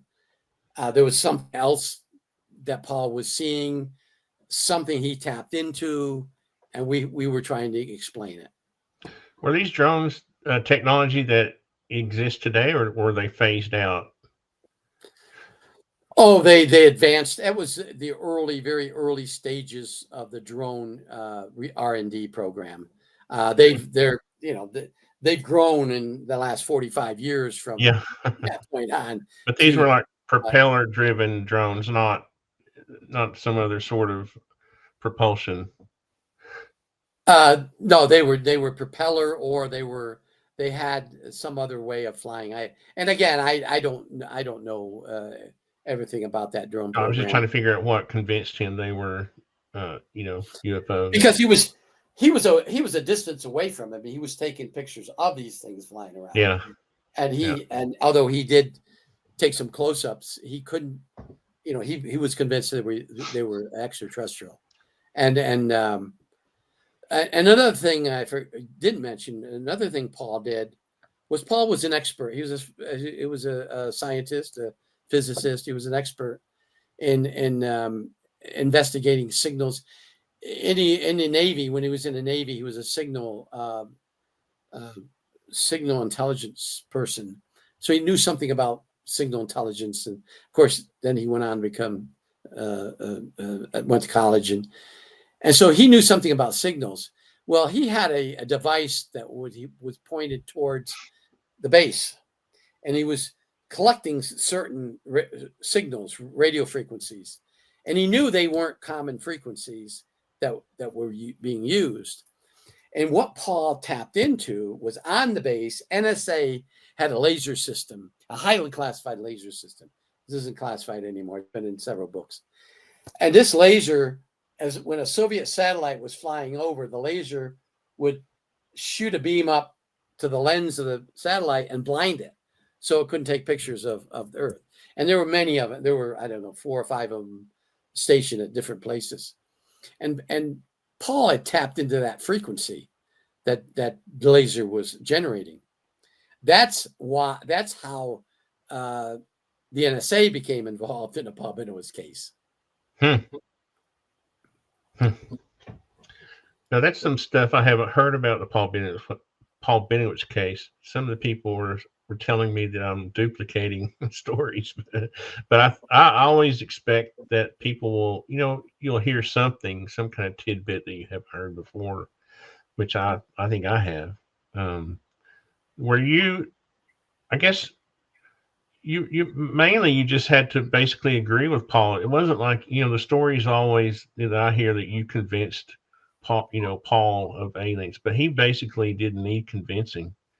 No, there was so much happened after, and then these other operations started developing that were classified, and they involved something that I can't talk about. But you mean related to Paul or other? Yeah, not related to Paul. And then, of course, Paul and I went up to Dulce, and that's the Paul was also a pilot. He had his own plane, a single engine Cessna. Although I actually flew with him, I would never do it again. but anyways, without a parachute. Without a parachute. And anyways, Paul, I went up there with him a couple times, and Paul was convinced. That's when we met other people up there that were supportive of some kind of alien base under the mountain. What is going on there at Dulce? Well, at the time, there were strange things happening on top of Archuleta Peak, and I don't know. I didn't have anything to do with it. I didn't know what was occurring, but what happened was then after I left and went back to Kirtland, I started calling around trying to figure out maybe there was a military unit training up there, and lo and behold, the 10th Special Forces unit out of Fort Carson, Colorado, was in fact using that area for training, but it was classified because they were bringing in Delta Force to train there, and that was classified back in those days.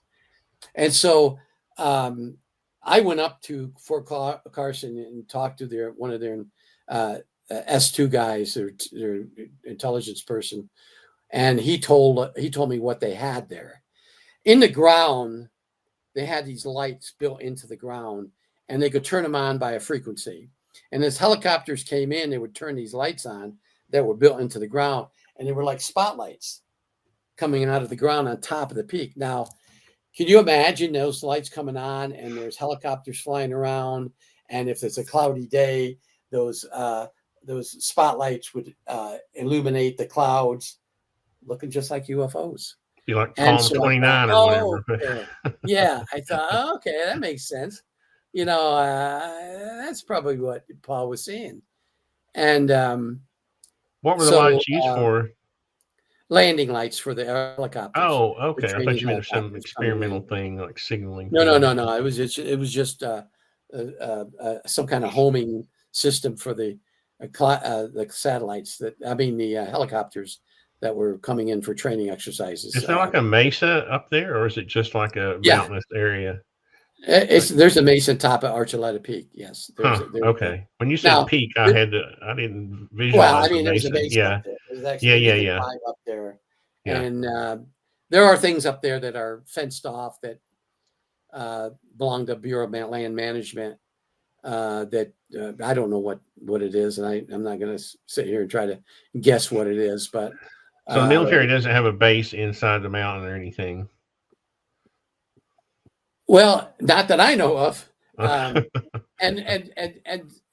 I did a lot of checking. I mean, I went to some classified units who would probably know, and they said there's nothing. We use the top of the mountain for training, but there's nothing in there. He said it was a mining operation. Anaconda Mining Corporation had a mining operation up there back in the 50s. They dug a few holes to see if there was any minerals there to mine, but they figured there wasn't any. And then there was a rumor. This is actually an Air Force person told me this. He said there might have been a tunnel that was built from an Air Force station that was near Tierra Armeria back in the 50s. An Air Force had a Air Force station up there. And there might have been a tunnel that led from Tierra Armeria up to Dulce. It would have been like a 36-mile tunnel. He said, I understood they might have built one there. So that really perked my curiosity. I thought, oh, well, then that might have explained it. But you go up to the old radar site, which is not there anymore. And there's a state police officer that was stationed up there named Gabe Valdez. He was stationed at Dulce. And Paul knew him very well. And he told me a lot of strange stories about what was going on up there. But he told me that when the Air Force Station closed in whenever it was, in the 60s, I think, or maybe the late 60s, they started at some point to build a tunnel under there, but then they stopped it because the site closed, and they filled in the hole. And he actually took us up there to show us where this hole had been, and well, you can't really see much now. So that story, grew, and then of course Phil Schneider comes out with his story about fighting aliens under there and losing his fingers and getting hit in the chest with lasers. Oh, I just made that connection. I didn't realize that was the same mountain. That's crazy. Yeah. Someone in the comments is saying that they used that area for underground nuclear testing. I would have thought it would have been a more remote site. They used a place farther west up near Farmington, New Mexico. Yeah.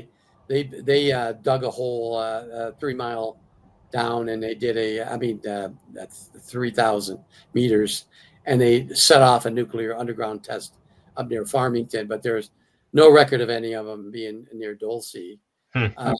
There's a lot of legends from the Jicarilla Apache tribe about Dulce and spirits, but years later, Joe Firmage spent a lot of money, millions of dollars, trying to, he contracted a company to go up there to find this underground facility, and they never did. They never found anything up there underground, and they use all sorts of sophisticated stuff. So I all in my time within intelligence, I never saw anything or heard any stories that was actually factual about an underground facility at Dulce. How much time do you have? I had some questions based on more modern. I do want to hear some history, but I don't want to run out of time for the contemporary questions I have. No, I have all the time you have. Okay, great. No, I didn't want to. Sometimes I see some comments over here at the side. I remember when I was interviewing Gary Nolan, I had reserved all the good questions for like the last half or last hour, and his assistant comes in and pulls him out of the show in the afternoon. I was like, oh my goodness! So I didn't want to run out of time again. That's awesome though. So what happens? There's kind of a period there after Benowitz, between, because that was like, did that run up to the 80 something, 84? That, because so we're getting into the period now where you get the award from Vesey, right? Is that, or is that after some more operations that you were No, no, involved no. I left Kirtland and went on temporary duty. We call it TDY, temporary duty, out at Area 51. The OSI agent, we have a picture. You have a picture.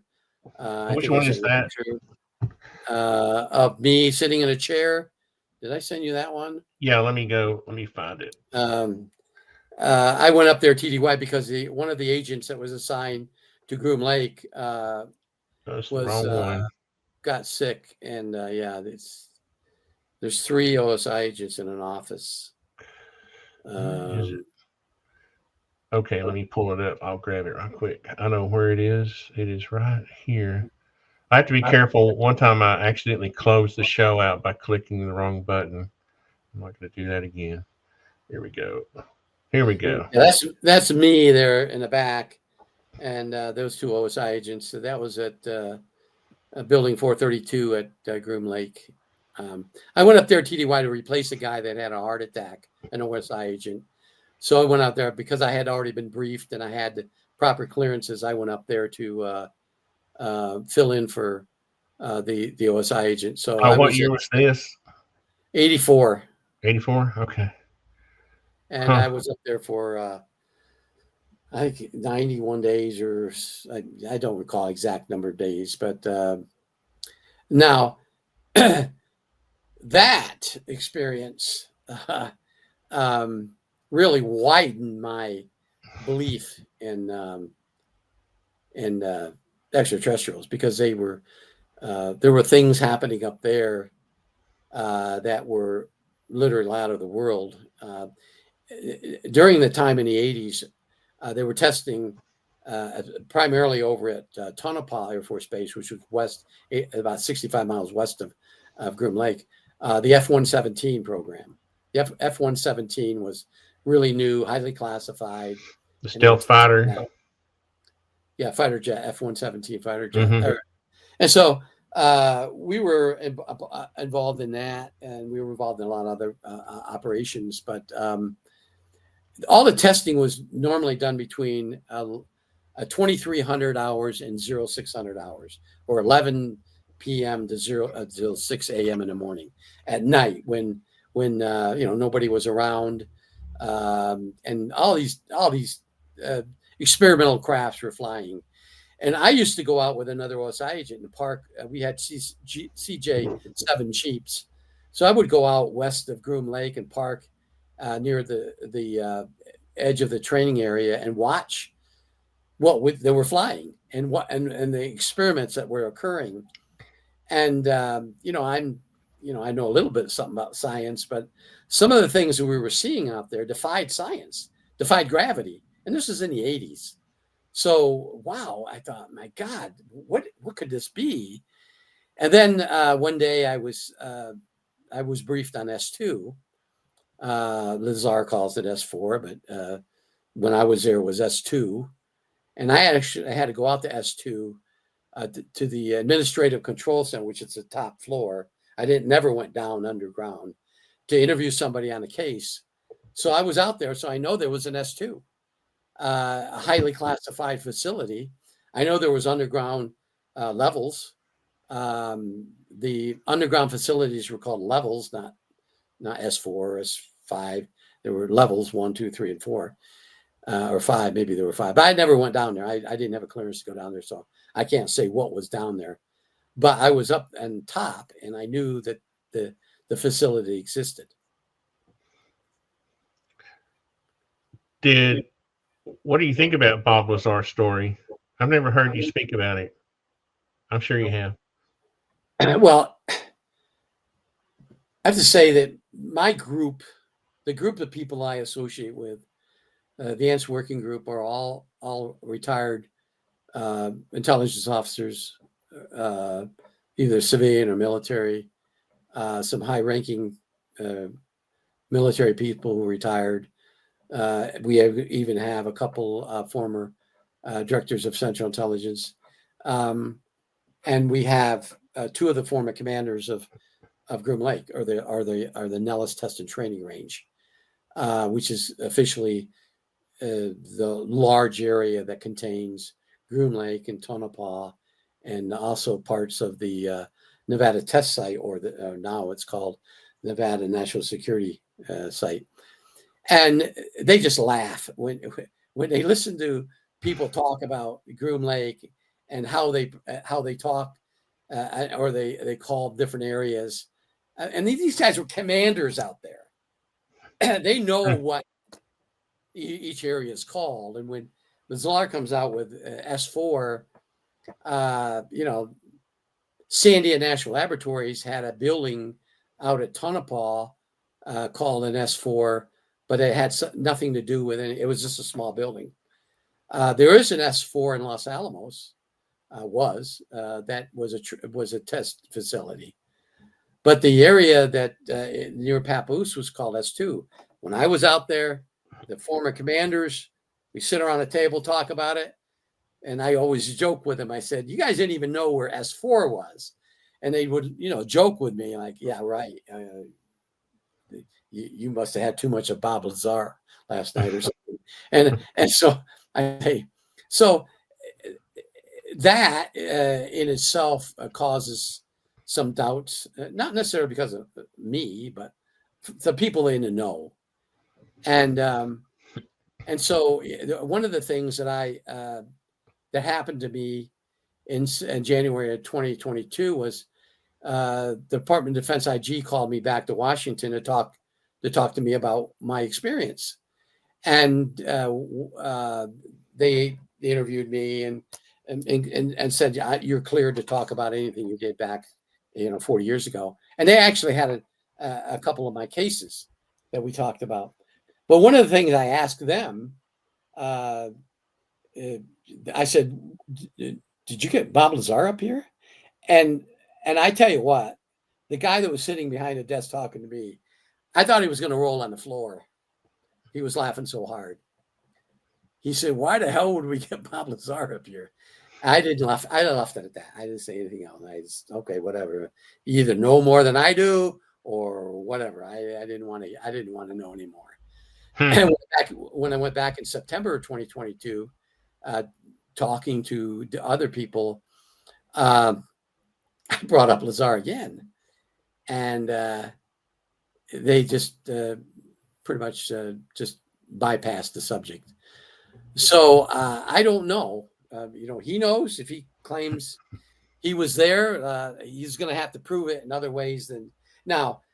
There is a entry control log that was released actually some years ago from everyone that had access to the Nellis Test and Training Range, NTTR, from January 1st, 1979, December 31st of 1990, is on this log. It's a huge dot matrix printer log, and it had thousands of people's names in there. Lazar's name is in there. I have to admit that.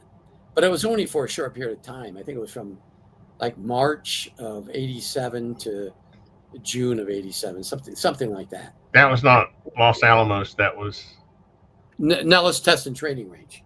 okay. Area 51. Yeah, okay. Because I always get those confused for some reason. When he says S4, I always picture Los Alamos instead of. Well, the picture that was posted on the internet a couple years ago when he was talking about it shows S4. It shows Los Alamos S4, but that's Los Alamos. Yeah. Hundreds of miles away from. What's funny about Bob is he's a likable guy. I remember, 5 or 6 years ago, maybe it wasn't that long ago, maybe it was like 3 years ago, I was trying to actually get him on the show, and I knew it was a long shot, but I actually called up United Nuclear. What's his business called? United Nuclear. I think it was United Nuclear. He has a lab where he sells chemicals, and I called up, didn't expect to get him. He answers the phone. I ended up buying one. He ended up signing a poster, a UFO, his sport model poster, and sending it to me. It's kind of funny, but I've never understood. I've never been convinced one way or the other. Of- And there seems to be more detractors regarding Bob than, so I don't know. You know what I mean? I've run into too many people like you who said they just don't have any. They've never heard of people inside like you. People in your industry should know, right? I would The think you would. commanders, you would think the commanders, Yeah. two colonels, one spoke at a UFO convention some years ago and brought up Lazar and said he wanted Lazar to actually interview Lazar and ask him questions about his claim, and Lazar never wanted to do that. So people can talk and say things, and he was there. I mean, I could prove that he was there for that short period of time. But what he did there, I don't know. I have no idea. I wasn't there then. Um, What kind of uh, facilities were there where he was? Were there these big hangar type things that he's saying there were, or there's just I think I labs or think something? he was connected to uh, the Los Alamos National Laboratories section when he was there. I believe that's what the entry control log showed. But again, I don't know what he did. I have no idea. Just if you want to listen and believe him, then so be it. But there was so many people on this list, and really a side note here. While looking at the list myself, now the list, that document is in the Senate's hands.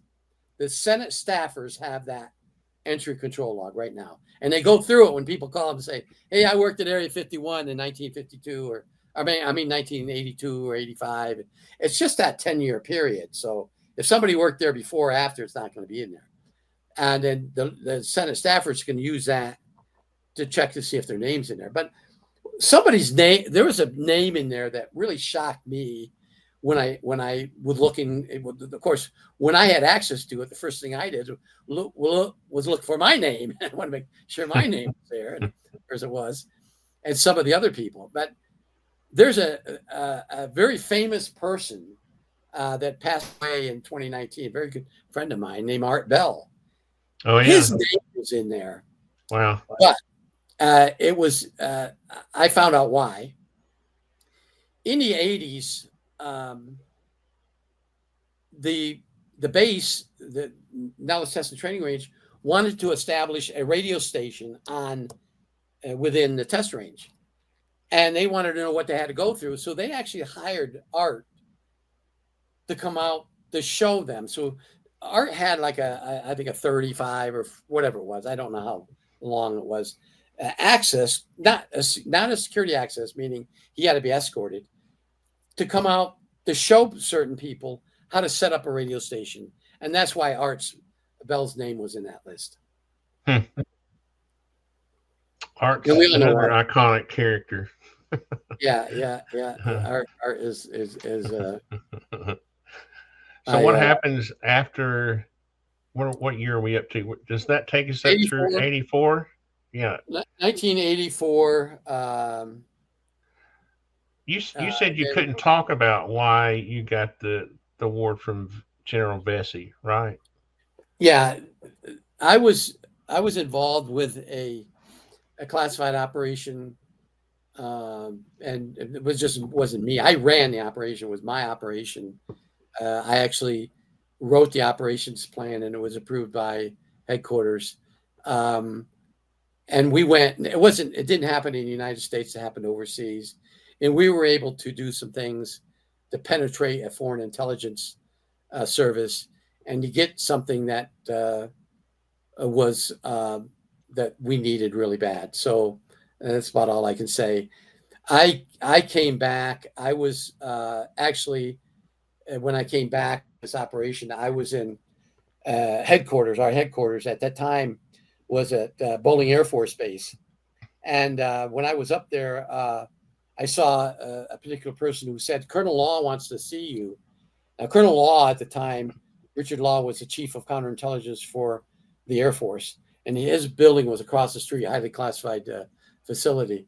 So I went over there, and I saw Colonel Law. I said, "Yes, sir. What did I do wrong?"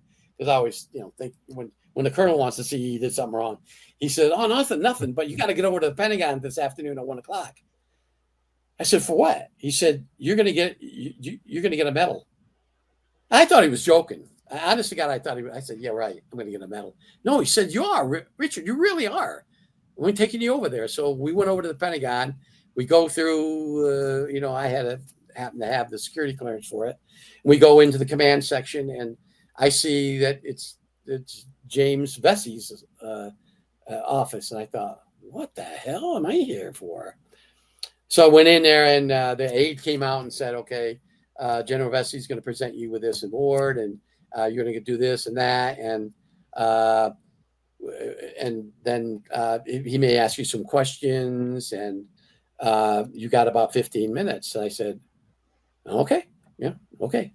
So I'm dressed in a suit, So I go in, and I go over and report to General Vesey, and he shakes my hand. And he said, "My God, and he said some things that I don't want to repeat about, you did something extraordinary and all this accolades."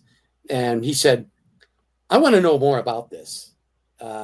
So we go there where we are there. Behind that is an office, apparently a secured office, because I figured he would know if it was secure. We went back there, and we sat at a round table. I sat one side, and the only other person in that room was Colonel Law.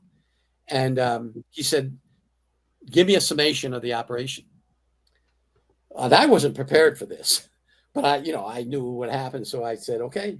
So I did, I gave him the summation. And I looking at my watch, they said before 15 minutes, and I'd been there now for over 25 minutes. And I figured, God, he's the boss. He would, if he wanted me out of there, he'd tell me to get out. So we were there probably 30 minutes or so. And I gave him a briefing, and I left. Now, unfortunately, that medal was taken back because it was classified. The operation was classified. So, but that's can't even tell what category. Like, what can you say about? Was it we penetrated something in a foreign country, or in a foreign country? We penetrated a foreign intelligence service, and we got in, and we got what we wanted, and we got out. You can't say Russian or Chinese or North Korea. No, I can't, and I can't say. But the only thing I can say that somebody leaked a few years ago was it. Not only was OSI involved, but remote viewing was involved too. So we'll just leave it at that. I think in this video he's saying, "Sorry, but we're going to have to take this back." Yeah, he did. He actually said that.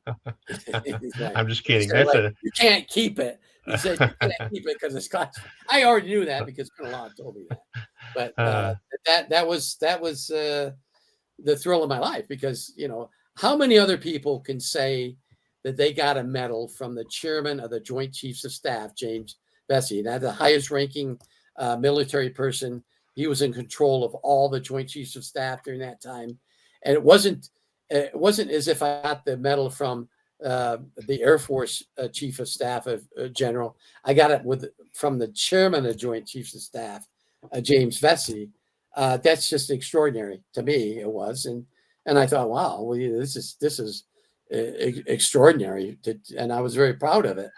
The unfortunate part about it is the operation. I asked some years ago. I sent a FOIA request up, and the guy that worked in a FOIA office within the DIA, I knew, and it was the FOIA request was turned down. And I called this guy, and I said, "Hey," his name was Cecil. I said, "Cecil," I said, "that FOIA request." He said, "Rick, that's still highly classified. We can't release any of it." And that was like 20, I don't know. It must have been something related to, really important national security, though, to receive that type of an award. Right. They should have at least let you keep some kind of certificate. You know what I mean? They should have let you keep something as a memoir. I kept the picture. They gave me the picture. Oh, that's true. That's great. And now you have the video. I didn't even think I was going to get that. But about 3 weeks later, I'm at Kirtland, and I get this pouch from OSI, and I look in it, and the pictures are in there, the original picture. I thought, well, at least I got the picture, and but that's all I got. And in my performance report, I got accolades, that I did these things, but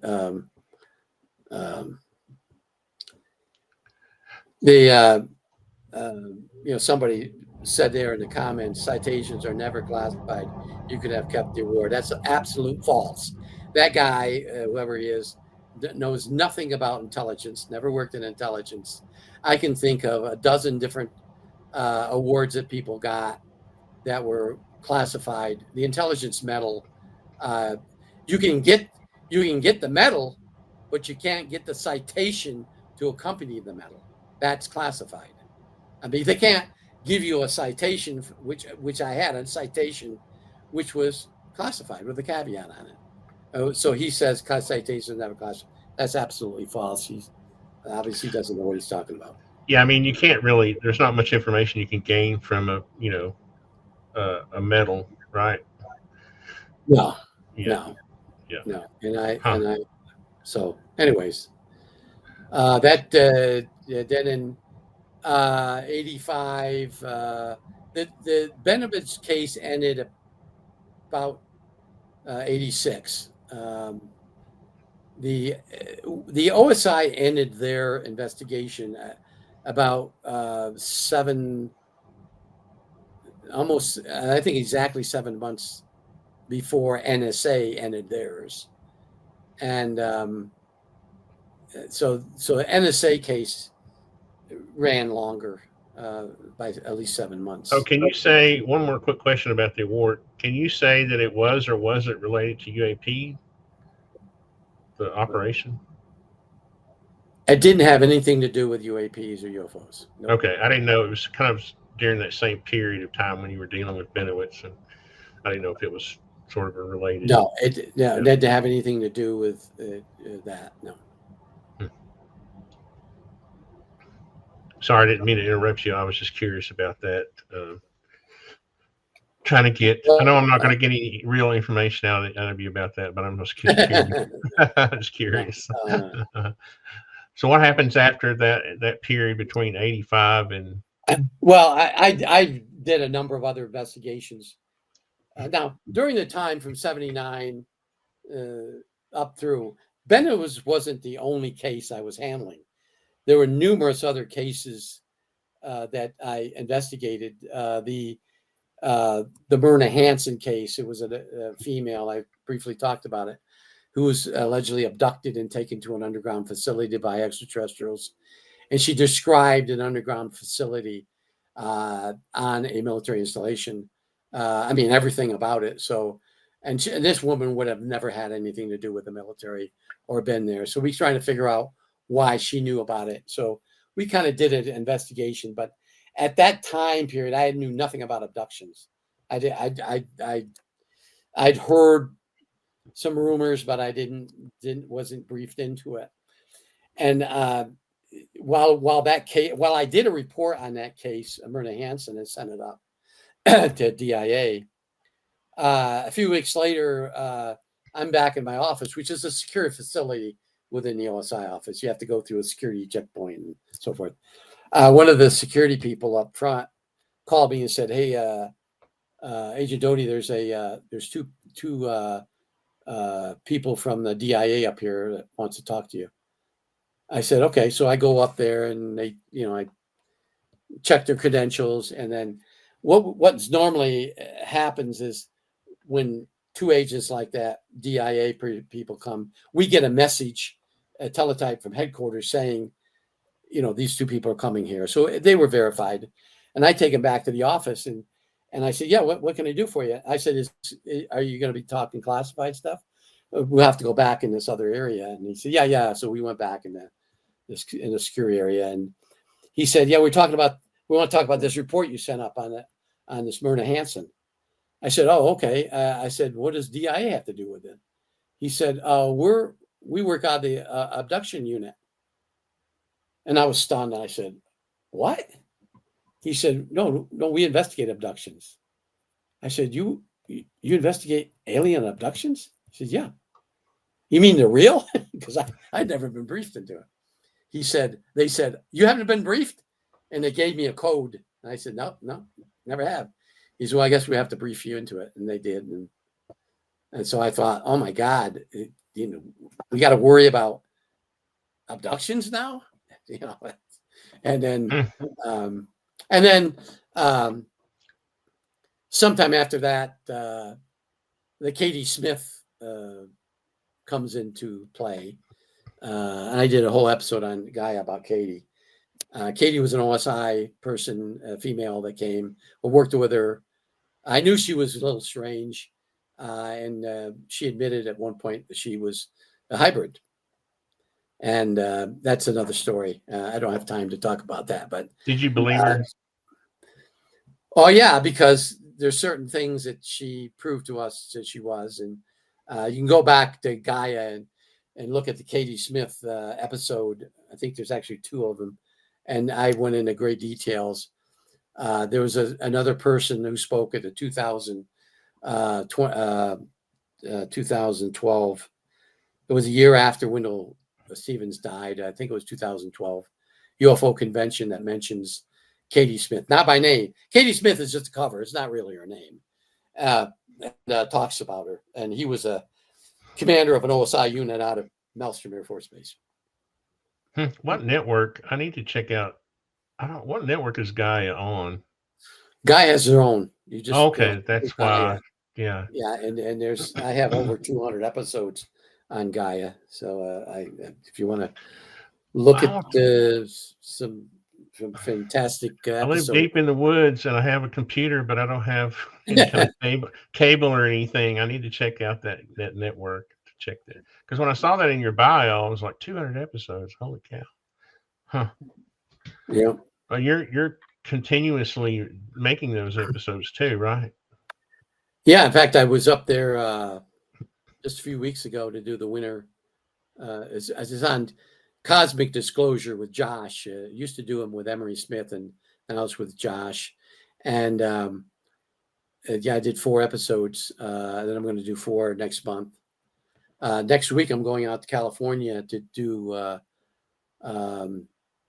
2 episodes for Alien Autopsy. So I'll be in California next week to do that. And I've written, finally, I've written some scripts. Oh, wow. And I've actually sold some now. So we were going to start filming one of them next year. It takes so long to get something going like this, but a production company bought it, and they're doing casting, and it takes a long time. But next for a movie or a documentary? A movie. No, a movie. Oh, wow. A movie. Huh. Yeah, have you named it yet? No, it's not.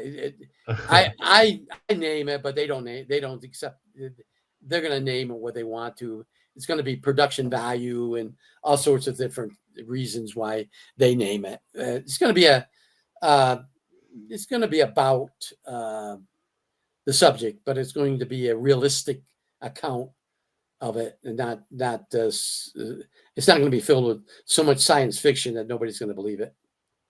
It's going to be a sensible, and I have to admit that there were other people that helped me, and I named the people in there that helped me write the script. I wrote one, and I mean I've written 33 of them, and I've had some of them bought then changed, and once somebody buys them, I don't have any choice. I don't have any control over it, and they would change it and put their name on it, and so and I've assisted in a number of movies over the years, just being an advisor on set or writing a storyline. Before I knew how to write a script, you write a storyline or the story behind it, the movie, and then somebody else would write the script, and you'd get money for the storyline, but the script would go. You get the big money for the script if a production company buys it, and so I've learned now how to write a script, and I've written a number of them. And again, some of them were taken and rewritten in the manner that they bought them, and then they rewrote them. And I I'll guess have you to go haven't had with whatever anything. I guess you haven't had anything so sensitive that you had to do, like go through a DOPS or whatever that process is. my I wrote a book a long time ago. I sent it up for clearance. It was a 600 page, probably 600 page book. I got it back, and they classified 300 pages, 316 pages, 322 pages. And I thought, my God, this is bullshit. Or excuse me, I'm sorry for the language, but this is bull. and so I did challenge it and everything I could think of. And so they said, no, you got to rewrite these. So I rewrote. It took me like 6 months. I sent it back up there. And out of that, they redacted like 165 lines, which if you take those redactions out, the paragraphs didn't make any sense. You'd have to rewrite the whole thing. And so I thought, so then I got involved with other things. And I thought, I was advisors on movies sets, and they paid a lot of money. And I thought, what the hell? I'm not going to waste my time with a book when I can make money probably just as much, if not more, being an advisor or writing storylines. And that's what I've been doing. Gaia and the Doty Chronicles. I've spoken all over the world: Japan, Yokohama University, Denmark, Italy, Brazil, South Africa. They pay good money for speaking engagements, and the Gaia is a very, very good employer. And now I sold a script. Going to actually be on set when they start making a movie next October, a year from now. Where are they filming? They're going to do the initial filming. There'll be 3 locations: Nevada, New Mexico, and then a sound studio in probably someplace in California. And there's going to be some. There's going to have to be some special effects built into it. So that's normally done in California or Burbank. I'm curious about the period of time when you started kind of becoming, what am I trying to say? The morphing from, not morphing, but going from like OSI to more of like the working group mode. You know what I mean? How do you? I left the government service in 1988.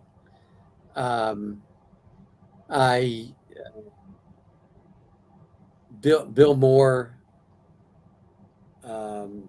Anyways, I'll just say I left government service in '88.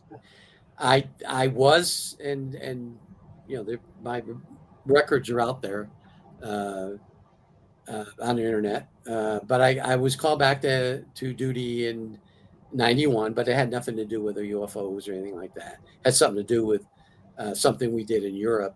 That was when the wall fell over there, and so that I was only came back to just a few months, and so I got out of the business.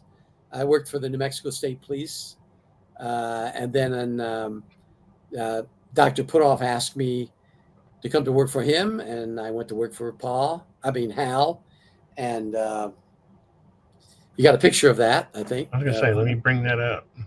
Of me with some people at the lab, Hal and others, scientists, and Let me add image.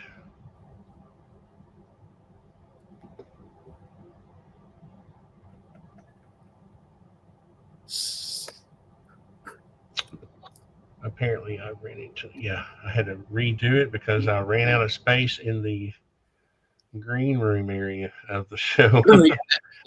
That's me there in the middle, and that's Hal, and then other people I'm not going to go into a naming, but that's. Are these all Americans? This guy looks European or something. I have to say one person in there is a European. Okay. I'm not going to name, but looks like a German scientist or physicist or something. But I worked for Hal as a technical advisor, and I went out and did field investigative work for him. Hal needed something from someplace. I went out and did the investigation in the field, and brought the product back to Hal, and I had a clearance, a DARPA clearance. Hal certainly had a number of DARPA projects going on, so I had the clearance. I can't talk about anything I did there because it's proprietary, but I can assure you that the one person that I would trust when they talk about UAPs and biologics and technology, I would believe in Hal Woodruff. So I like the way you did that. That's pretty funny. And again, I had to be careful because it went kind of crazy. But I love bringing the old photographs to life because it makes them more personal. Yeah. But It does. so you can't talk about any type of work that you did with Hal? No. I wonder why he would need an intelligence officer to work with him. Well, let me tell you this: when you have a DARPA contract, you do have a security officer, more civilian OSI agent, if it's an Air Force contract, working right alongside with you in the lab. I wasn't that person. Some people claimed I was. I wasn't.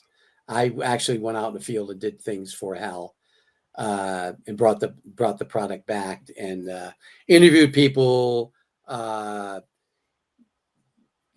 can say, I don't want to tease people, but I actually, while working for Hal, went to a crash site.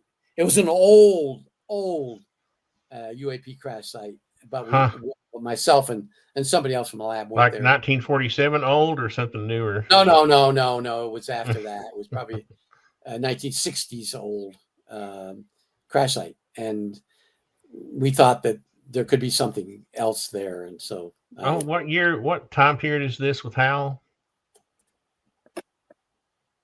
I worked 1994 to 2007. I was wondering what he was up to during that time.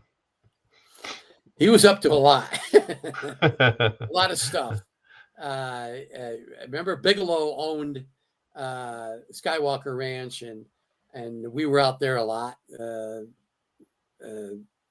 doing research. The lab, the Institute for Advanced Study, which was Hal's lab, or the Earth Tech, was also a business Hal owned, was doing tests out there. I was out there twice, spent some time out there. I never saw anything out of the unusual out there, but again, I was only out there for a short period of time. You wonder how all this builds up to, and that's one of the things I'm trying to build, sort of a history of how, that era built up to, the 2000s era of, you know what I mean? Up to, the Greer's, press conference, and the whole thing kicks off after that, somehow, and I'm getting too far down the line here in the show, but, eventually how it works up to, in my mind, Harry Reid being lobbied and all of that, and this current phase getting kicked off. So, well, I think Arrow and what Senator Reid was involved with was a sideline from the real story, because the government had been involved in this at least since 1947.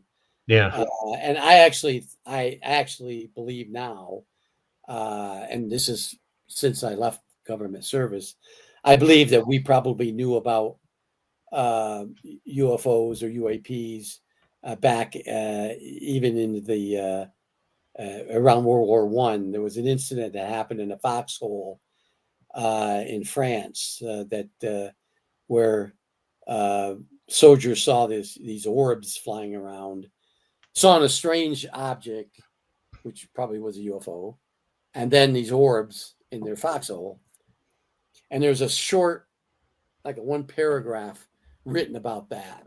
That somebody, I don't know, it was Greenwald, somebody found it years later, and there's obviously nobody around to talk about it, but I think maybe we knew about UFOs before 47.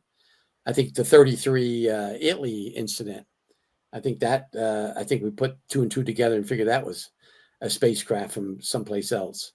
But officially, my briefing only started in 47.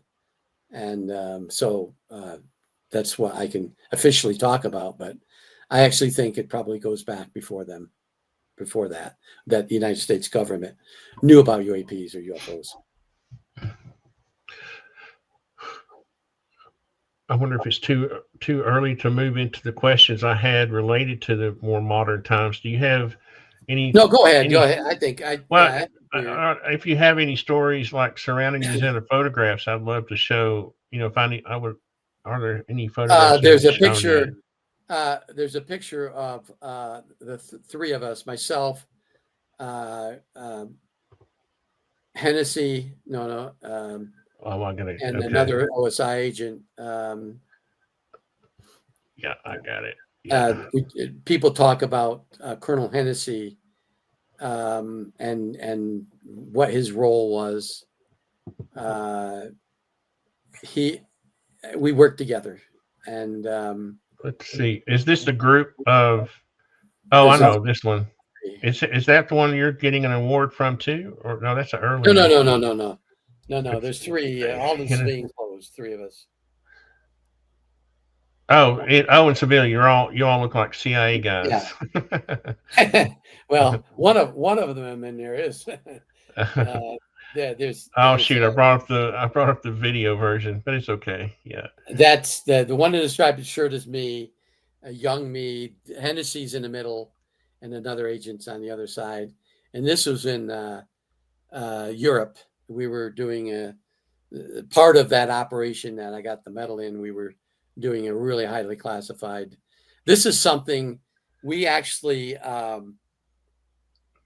This was at the very, very, very beginning of this operation, and there was just three of us. But there's a whole other group of people involved in this. Did I send you the picture of us on the playground? Yeah, let me bring that one up. Let me ask you first, though. Yeah. I don't want to misrepresent this guy. AI added a man bun to his hair. Did he have? Is that accurate?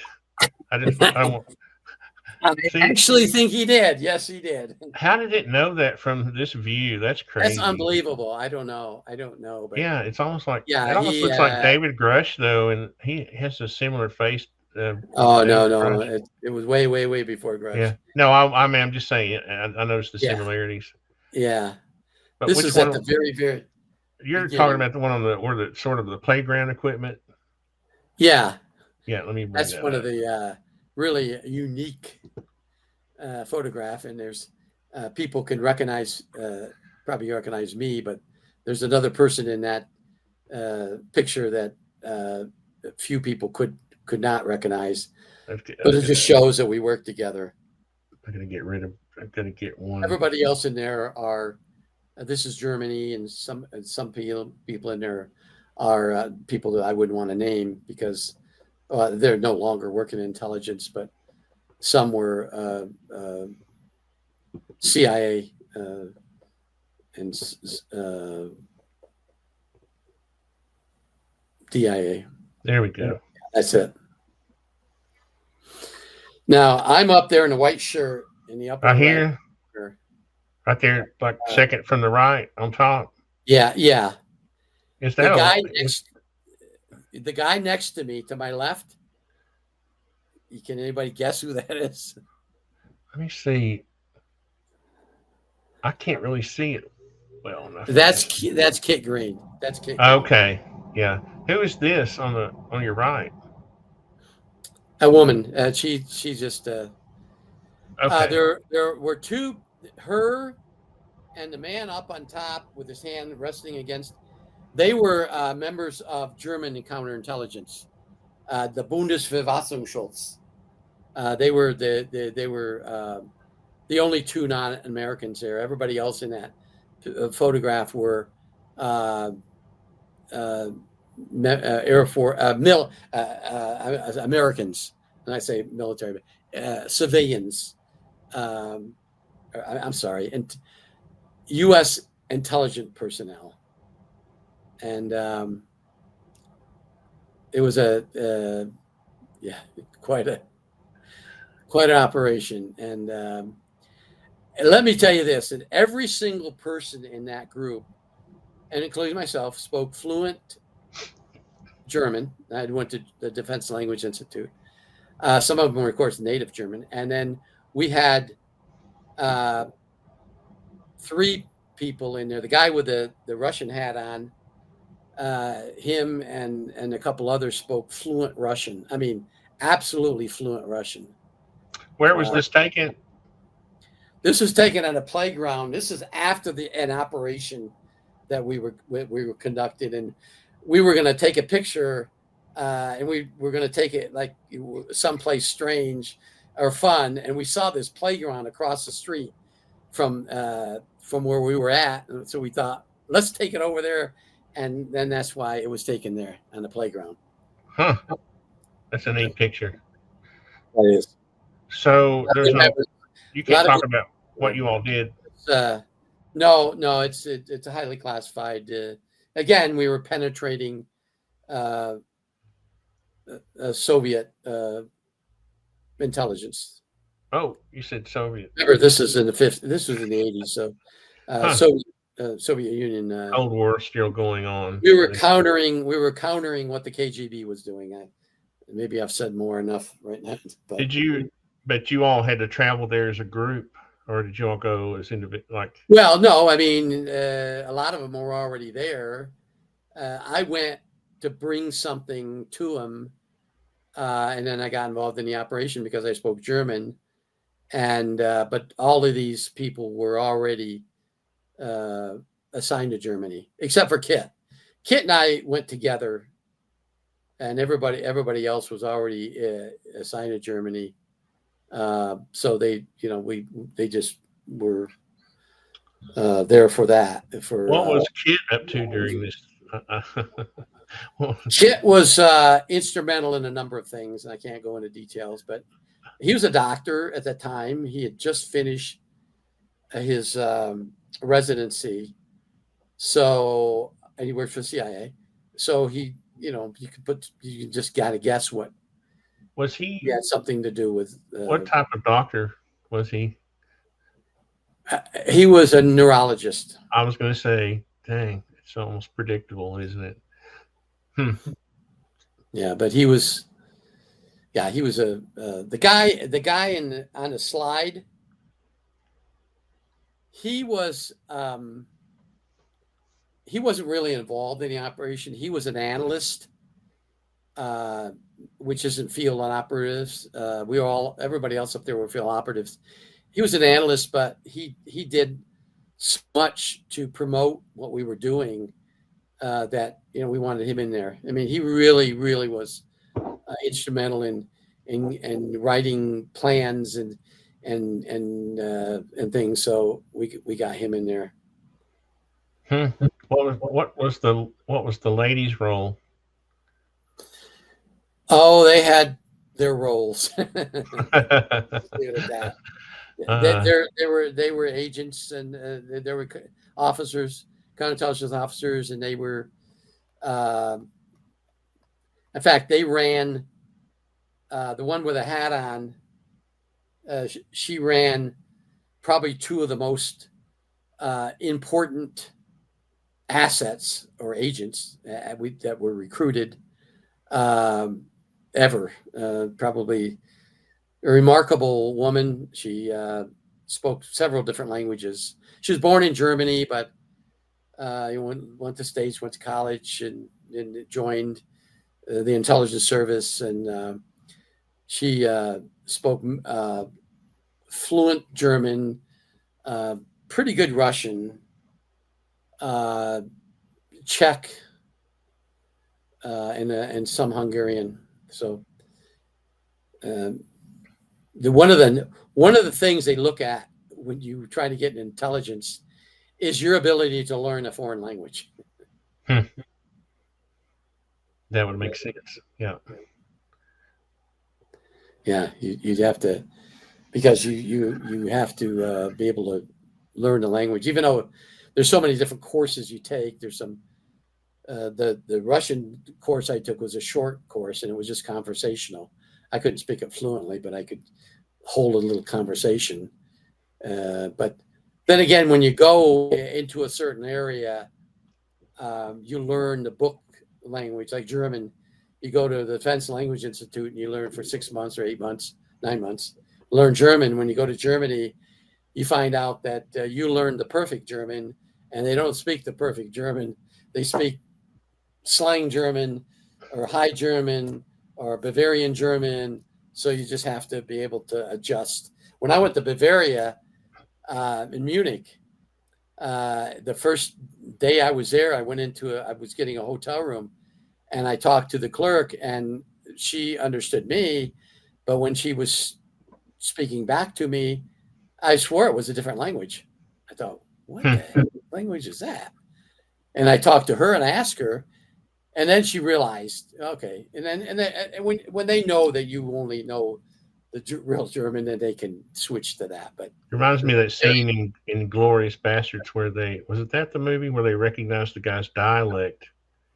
That's how they figured out he was a spy, was that he to me, it sounded like he was perfect German, but they were able to pick up on the fact that he wasn't. Well, plus he said three. Oh, that's German, right. Yeah, three is this. We say three, they say three. I was trying to figure out how I did that. and then actually in that book, if you read the book, there's a book out there. He wrote the sevens wrong. Seven in Europeans write the seven with a line through it, kind of like that. Seven with a line. Oh yeah, yeah, to distinguish it between what a one or a two or whatever. Yeah, ones. Yeah. So, but funny, because I learned when I went to school, and I went to school in Germany, but it was an American school. That's the way I learned to write sevens. I still write it that way today. That's just the way I wrote it. And but anyways, we're kind of getting off the topic here. But go ahead with the questions, whatever questions you have, or well, if chat has questions or common sense questions. Do you see any questions that you can answer from there while I'm pulling up this next? As a lot of people know, my wife was seriously ill this summer. She actually had a tumor in her brain. She had brain surgery. That some of these people on X actually called the hospital in Albuquerque to make sure that she was because they didn't believe me. They thought I was trying to get sympathy. So they actually called the hospital trying to find her and getting as much information as they can to verify that she was in a hospital. Of course, HIPAA doesn't allow the hospital to give out much other than, yeah, there's a patient here by that name or something to that effect. And I thought that was the most cruel thing that you could do. I know the phone number because the hospital gave me the phone number. And there was two different phone numbers. One person called and then couldn't get anything, hung up. And then about an hour and a half later, somebody else called. And there was two different phone numbers. Of course, you can easily trace those phone numbers. I'll just leave it at that. I think it's kind of disgusting here's my ethic, okay, in this, especially with this subject. If I don't believe something someone tells me, I don't attack the person that told me, right? I try to, if I'm going to try to debate the idea of if you and I are talking about aliens and you say they exist, and I'm like, I believe you. I just don't have that experience.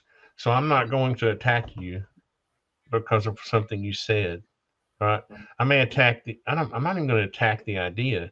I'm just going to say, I don't have that experience and I'm going to remain neutral on it. You see, I'm never going to attack an individual people got mad at me for not attacking, somebody like Lou Elizondo.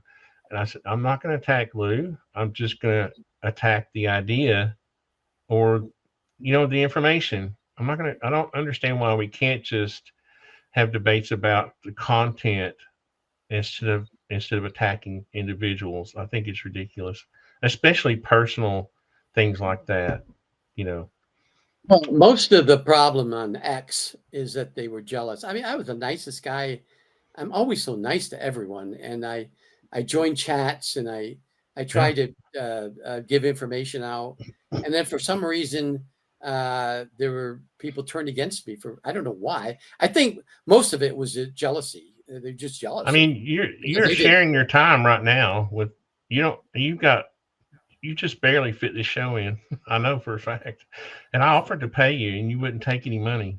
And because Uh, I wanted to do it as a gift, you know, as to show my appreciation. And you turn it, I say that because people earlier are talking about, grifting and all this.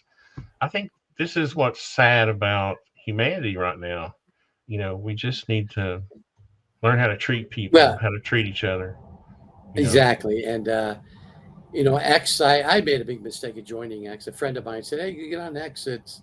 And I had a lot of fun on X. I would join the spaces and talk to people and portray, try to give out the information I know. And then suddenly these just a few people started trashing me for some particular reason, and claiming I did this or I posted stolen valor or whatever, and which is absolutely ridiculous. They'd have to go back and read what stolen valor was. But anyways. And then I really dug deep into X and found out that Soviet or Russian intelligence, Iranians, North Koreans have penetrated X. They have hundreds of thousands of accounts on X. Um, the people that are the troublemakers on X have 10, 12, 15 accounts. I had one in my real name. I didn't hide anything. And these people uh, get on X and they have a number of counts and they compete against each other and they try to make these other counts support what they're saying. I mean, to call to check on a woman who was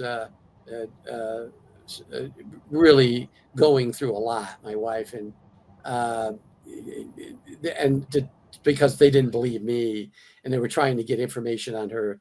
That is the lowest thing a human being could do. Yeah, my advice to some of these young people on X is to think about your future. And if you want, these things define you permanently, you know, and if you want to create drama, attack ideas, don't attack people. If you don't agree with something someone says, say that. Don't attack a person. It's ridiculous. Anyway, I don't want to preach too much, but Well, yeah. I understand what you're saying, Tony. I understand what you're saying, and the thing about me, my DD Form 214 and my military record has been out there for 14 years. Now, I know some people are saying, well, how come they're still classified or something? There are 31. Greenwald tried to get him. There's 30, and I actually tried to get him. There's 31 pages, but actually that's not 31 pages. There's one document and 30 pages of my records that are classified. And that's only because they pertain to my classified training. Doesn't have anything to do with UFOs or UAPs or some operation I was on. It pertained to the training I got. And none of the training that you get as an intelligence officer is releasable. It's classified. It's exempt from disclosure. Now, the one document that they're talking about is in fact an operational plan that I wrote that somehow it got involved in my military and my intelligence records, which I don't know why. I don't think it could still be classified anymore, but the government doesn't allow it to be released. But I've already talked in great length about those so-called classified documents pertaining to my career. I mean, the DD-214 seems to be pretty limited in space. I'm not sure if you're involved with the have a military career for like 20 years. How could you possibly include everything? Is there like a page 2, an extension page? Yeah, there's several. Yeah, there's a Okay. page 2 and a page 3. There's attachments, and then there's another document. Air Force calls it the 88 form, which lists your assignment. And then there's another form. I don't recall what the number of it is that lists category of work or something like that. And so yeah, there are a number of things. Like if you go back to Lou's, Lou had some of those things heavily redacted in the stuff that was released by Greenwald. So yeah, there's different documents that it's just not the DD Form 214. I had this, I don't know if I'm screen sharing or not, but one of the questions I had for you, am I screen sharing this? Yeah, but it's so small, I don't know if I can see it. Okay. Well, it's basically just a timeline of events from 2000. If I can go back to it where I can see it myself. It's just basically starting in 2007, where Reed basically, the funding for OSAP, and then it goes from there to OSAP between 2008 2010. Funding ends for ATIP 2010. It's just a timeline of all the events that I put together. Includes, all the release of the videos, the UAP Task Force, ODNI report release 2021, Gillibrand Amendment 2022. It just goes down the list. Jellyfish video. I tried to include everything. It includes the date that Pentagon admits to Yankee Blue, and then the Yemen drone. The last event I have is the Yemen drone, the Yemeni drone on there. I guess my question is, when I look at this, it seems like a body of work. I wondered if Harry Reid was lobbied. I don't think, was he lobbied by, and this is a question. I know that who is the person is it Bassett? Who is the person who's actually registered it to lobby for UAPs? I know that Mellon apparently had. I guess my question is, it's not unethical for private intelligence services to lobby politicians, right? Because as long as they register as lobbyists, right? I think you're right. Yeah. I'm trying to understand how private, because I know these private security companies, like say, what's her name, Sarah Adams, who I follow on X. She used to work CIA, and she was actually at the Benghazi consulate when it was attacked, and so she retired. Now she's doing private, intelligence work. But she posts, her work on Twitter. I mean, obviously the work that she can, but it makes me think about how that maybe, defense contractors could be using private intelligence businesses to, lobby Congress to do certain things like, ATIP or OSAP or. I guess what I'm trying to say is this seems like a body of work to me. You got all the whistleblowers coming out. You got all the videos that have been released. You have all, it looks like a body of work. Yeah. Yeah. It's not a bunch of individual, if I was in your shoes 20 years ago, right after, maybe I'm like, hey, we need a 20-year plan. We need a 20-year intelligence plan to convince people that UAP exists. Let me say this about that timeline. Harry Reid, before he was in the Senate, he was in the House of Representatives, and he had a colleague on the other side, a Republican from the state of New Mexico named Stephen Schiff. And Stephen Schiff was the instigator or the person that forced the Air Force into looking into the alien autopsy films, also the Roswell case. So Harry Reid was intimately involved in the subject back in the 90s when he was a member of the House of Representatives. Jump ahead to when he was U.S. Senator from Nevada. Harry Reid was from Nevada. He was from Searchlight, Nevada. His house is still there, somewhat of a memorial. I met Harry Reid in Las Vegas in 2016. I sat in a room with George Knapp and Senator Reid and some other people. We talked. Senator Reid asked me probably 1,000 questions. No, I'm just exaggerating. He asked me a whole lot of questions, and I answered almost every one of them. Some of them I didn't know anything about what he's talking about, so I couldn't answer any of those questions. But it convinced me then that he was thoroughly briefed on the subjects of UAP and UFOs. He's a senator from Nevada. The key to the liquor cabinet is in Nevada. The key to the gold mine is in Nevada.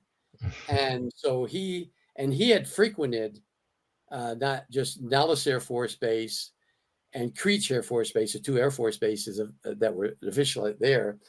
He also admitted being on Area 51 on 2 occasions. He flew in once with some other senators, but they didn't let him see anything. The second time, he was driven out there from Nevada test site through the Nevada test site up past Papoose up to Area 51, where they showed him some things. And he, in that room in 2016, he didn't even tell us what he saw. He said, I can't tell you what I saw. Now, he's a senator talking to an intelligence officer and some other people in the room, but he can't tell us what he saw. So that makes me think that he knew a hell of a lot more than he's ever admitted in public. And then he had an NDA regarding the information. He might have. Yeah, he probably did. Yeah, and then of course he died. I guess 3 years. I think a couple of years later, 2019 or 2020. I'm not sure when he died, but I saw him once. We were going to have George Knapp and I were going to have lunch or dinner or something like with him. He was too sick, and that was I want to say just before COVID. So I'm not sure when that was. I guess that timeline. Let me get back to that timeline. Yeah. That timeline is dictated by events that are made public. It doesn't pertain to timelines of things that are still classified. And what really gets me is the government is playing along this game that, oh, geez, we have to create this OSAP or RO to keep track of this information. But in reality, there's entities within our government that knows everything there is to know about the UFO and the UAP subject. And so I actually think, and this is me thinking, just me, I know there's other colleagues of mine think the same way, that was just a smokescreen, and maybe even a disinformation campaign by the government to throw off the subject.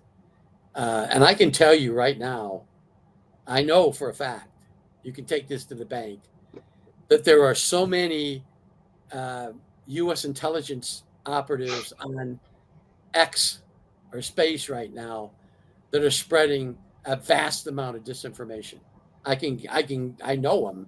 I know some of them. I know their accounts. You mean pro UAP or against? Yeah, UAP information. They're providing disinformation to throw off the real subject. But the information is pro UAP or against UAP? No,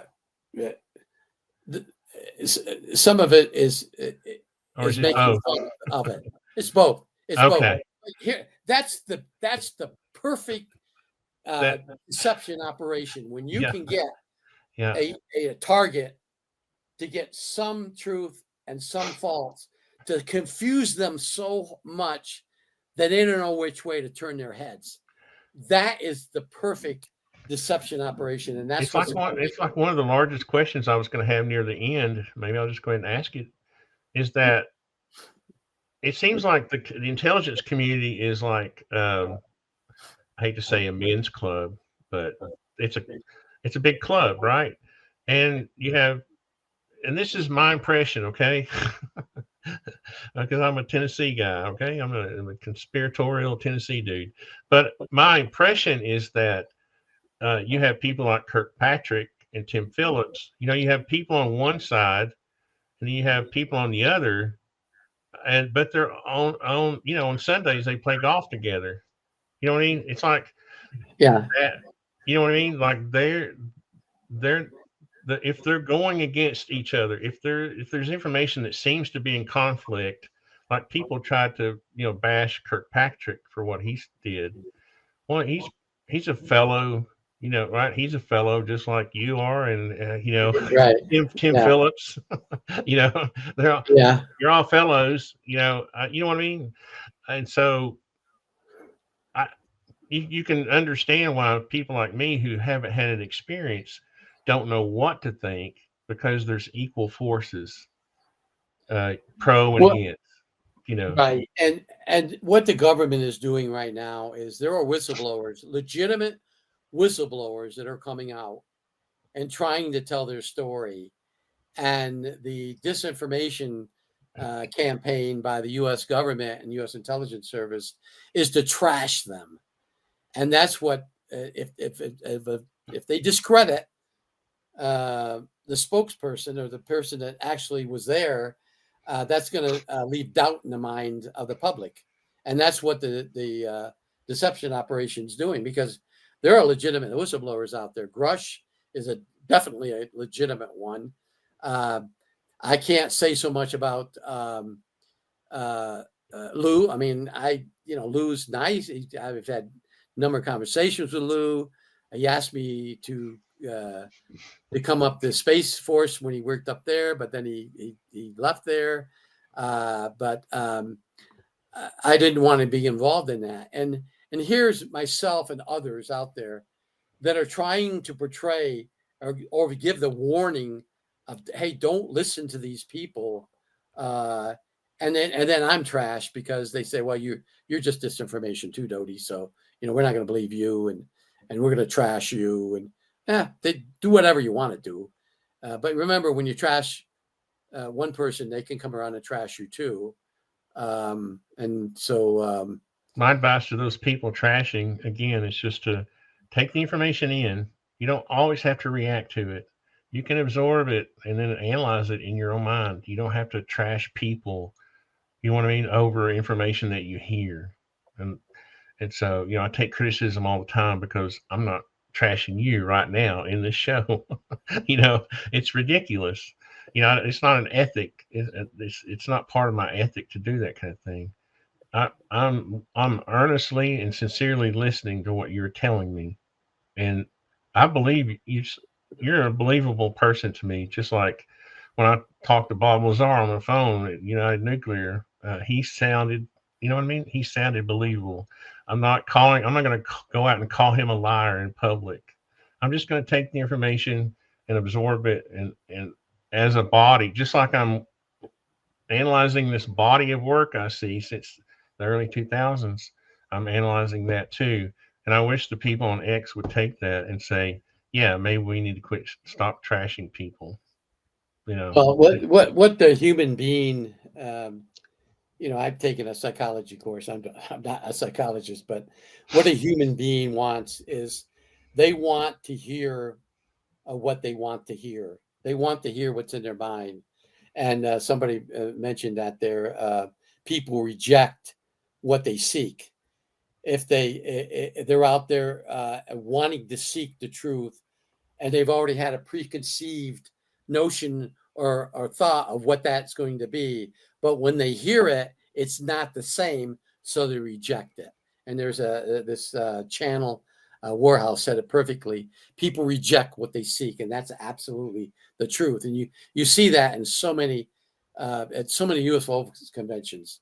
People come there, the diehards, and they want to hear this, but when they don't hear it, oh my God, this is a flop because I didn't hear what I want to hear. When really they should be fellowshipping with their fellow ufologists. Right. Can I add something to the stage? I was going to ask you about. This is kind of along the Sure. same lines here. And my question. Let me pause this first. Do you, as someone who, I'm sure you analyze the activities of intelligence, people on a daily basis, right? To me, it seems like our government has gotten so large that there may be camps of philosophies regarding what we present to the public. And this is a very good example here where you have this cartel boat, right? And then it's full. Okay, notice it's perfectly clear. This is from a Reaper, apparently, right? Drone. Okay, so here we go. This isn't very long, it's very short. Now, they changed to white hot infrared, right? Now, is that distinguishable as a boat? No. And they changed back. And so I guess here we go. Another, it's not distinguishable, right? I think they make mistakes sometimes, and you can pass this along. my opinion. I think they make the mistake sometimes of not having a continuity in message. In other words, when they want the cartel to get a message, or China, and they want to show a drone video of a Chinese jet flying up, and you can see the serial number on the side of the jet. That's one source of propaganda. But when they want to convince people that there are UAPs, this is what you know what I mean. The Yemen video is a good example of that. Yeah. That's what you get in the Yemen video. So the other mistake I think they made was actually showing us, shooting down, which I think is probably some sort of drone they shot down or something. But I don't think that it was wise to, and I'm saying this because I want to get your feedback on it. I don't think it's wise to have shown, a Hellfire, which I thought was one of the R9X, the kinetic rounds, that didn't explode. I think that was a comment I heard, but I think it was a kinetic round. I don't think it is wise to show that, because now you have to answer to the fact of, well, why are aliens allowing us to shoot them down? But I'm just taught. I guess my main question is, do you think is there? I guess the question is there supposed to be a unified sort of message in the intelligence industry, or is it like this where we're going to show these types of videos where that will confuse people later, depending on what message we want to get across? Does that make sense? Yeah, I think this video, or these videos of our intercepting boats coming from Nicaragua carrying narcotics, I think showing these gives a warning to the cartels, and so I don't know that if we shoot down a UFO or UAP over Yemen or South Africa or Tunisia or Morocco, I don't know that the extraterrestrials have a television set and they're watching what we're doing. So no, I guess my point was, though, we're not getting this version of the drone video. We know that this version exists of that video, but we don't get that version. We get this version. So yeah, I agree, and there's have to be a reason why, and like you said, there's so many cupboards within the intelligence community that one cupboard doesn't know what the other cupboard has inside.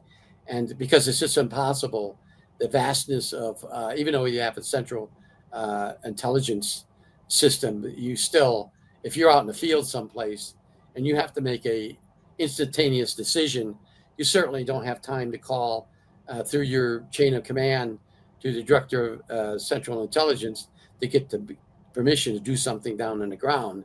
Those are already implied.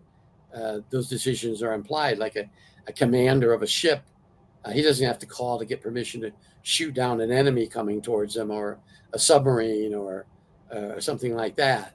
So, because the intelligence community and the military is so vast that even though we have now, not during my time, but now we have instantaneous communication systems that you can talk and get the response back within seconds.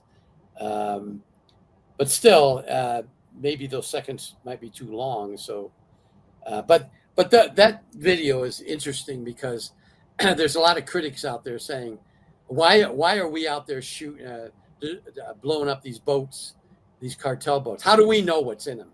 I can guarantee you, 100%, that we know everything there is about that boat, about who's in that boat, about the communications that's being sent, by what radio, what channels it's being sent on, where it departed from. We know everything there is about that boat before we sink it. I can guarantee that. I said that very same thing to someone who was bleeding. Their heart was bleeding for the fishermen. I said, "What do you think? Those are Filipino fishermen in that boat?" No, they're not racing towards the United States on a high-speed boat. While out catching tuna. It's kind of funny, but see, I don't even disagree with that. The technique or the policy. My thing is that if they really wanted to convince people there were UAP, like the jellyfish, I interviewed that Mike Sinkowski guy who was looking at the monitor for the jellyfish. He said it was a UAP, but the video that was released, I think, now people pretty much agree that it wasn't a, UAP, but the original, he agreed with me, the original video, the color version, the clear version could have been, in other words, that version of the video was purposely released for that purpose, right? To try to influence people. And that's fine. I guess my thing is that if you're going to be kind of in this game, you have to absorb that information as it comes. You know what I mean? Yeah. And I'm talking to the audience a little bit here, where, when you see these videos, you just have to be objective. You can't always assume that what you're seeing is what you think you're seeing. It's like you said, you're seeking out. Exactly. You're seeking out something you want to see, and you have to just realize that you're not seeing a version of the video that you could be seeing otherwise. But and there's so much to the art of war that the layperson doesn't have any idea why they do that.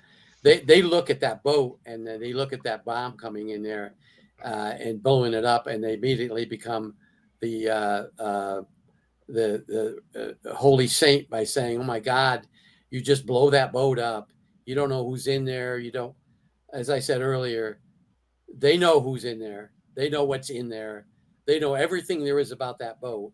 In fact, there are probably classified things that are being done that nobody knows about, such as jamming that boat radio signals so they can't transmit out a duress signal, or maybe they have electronic weapon system on that boat.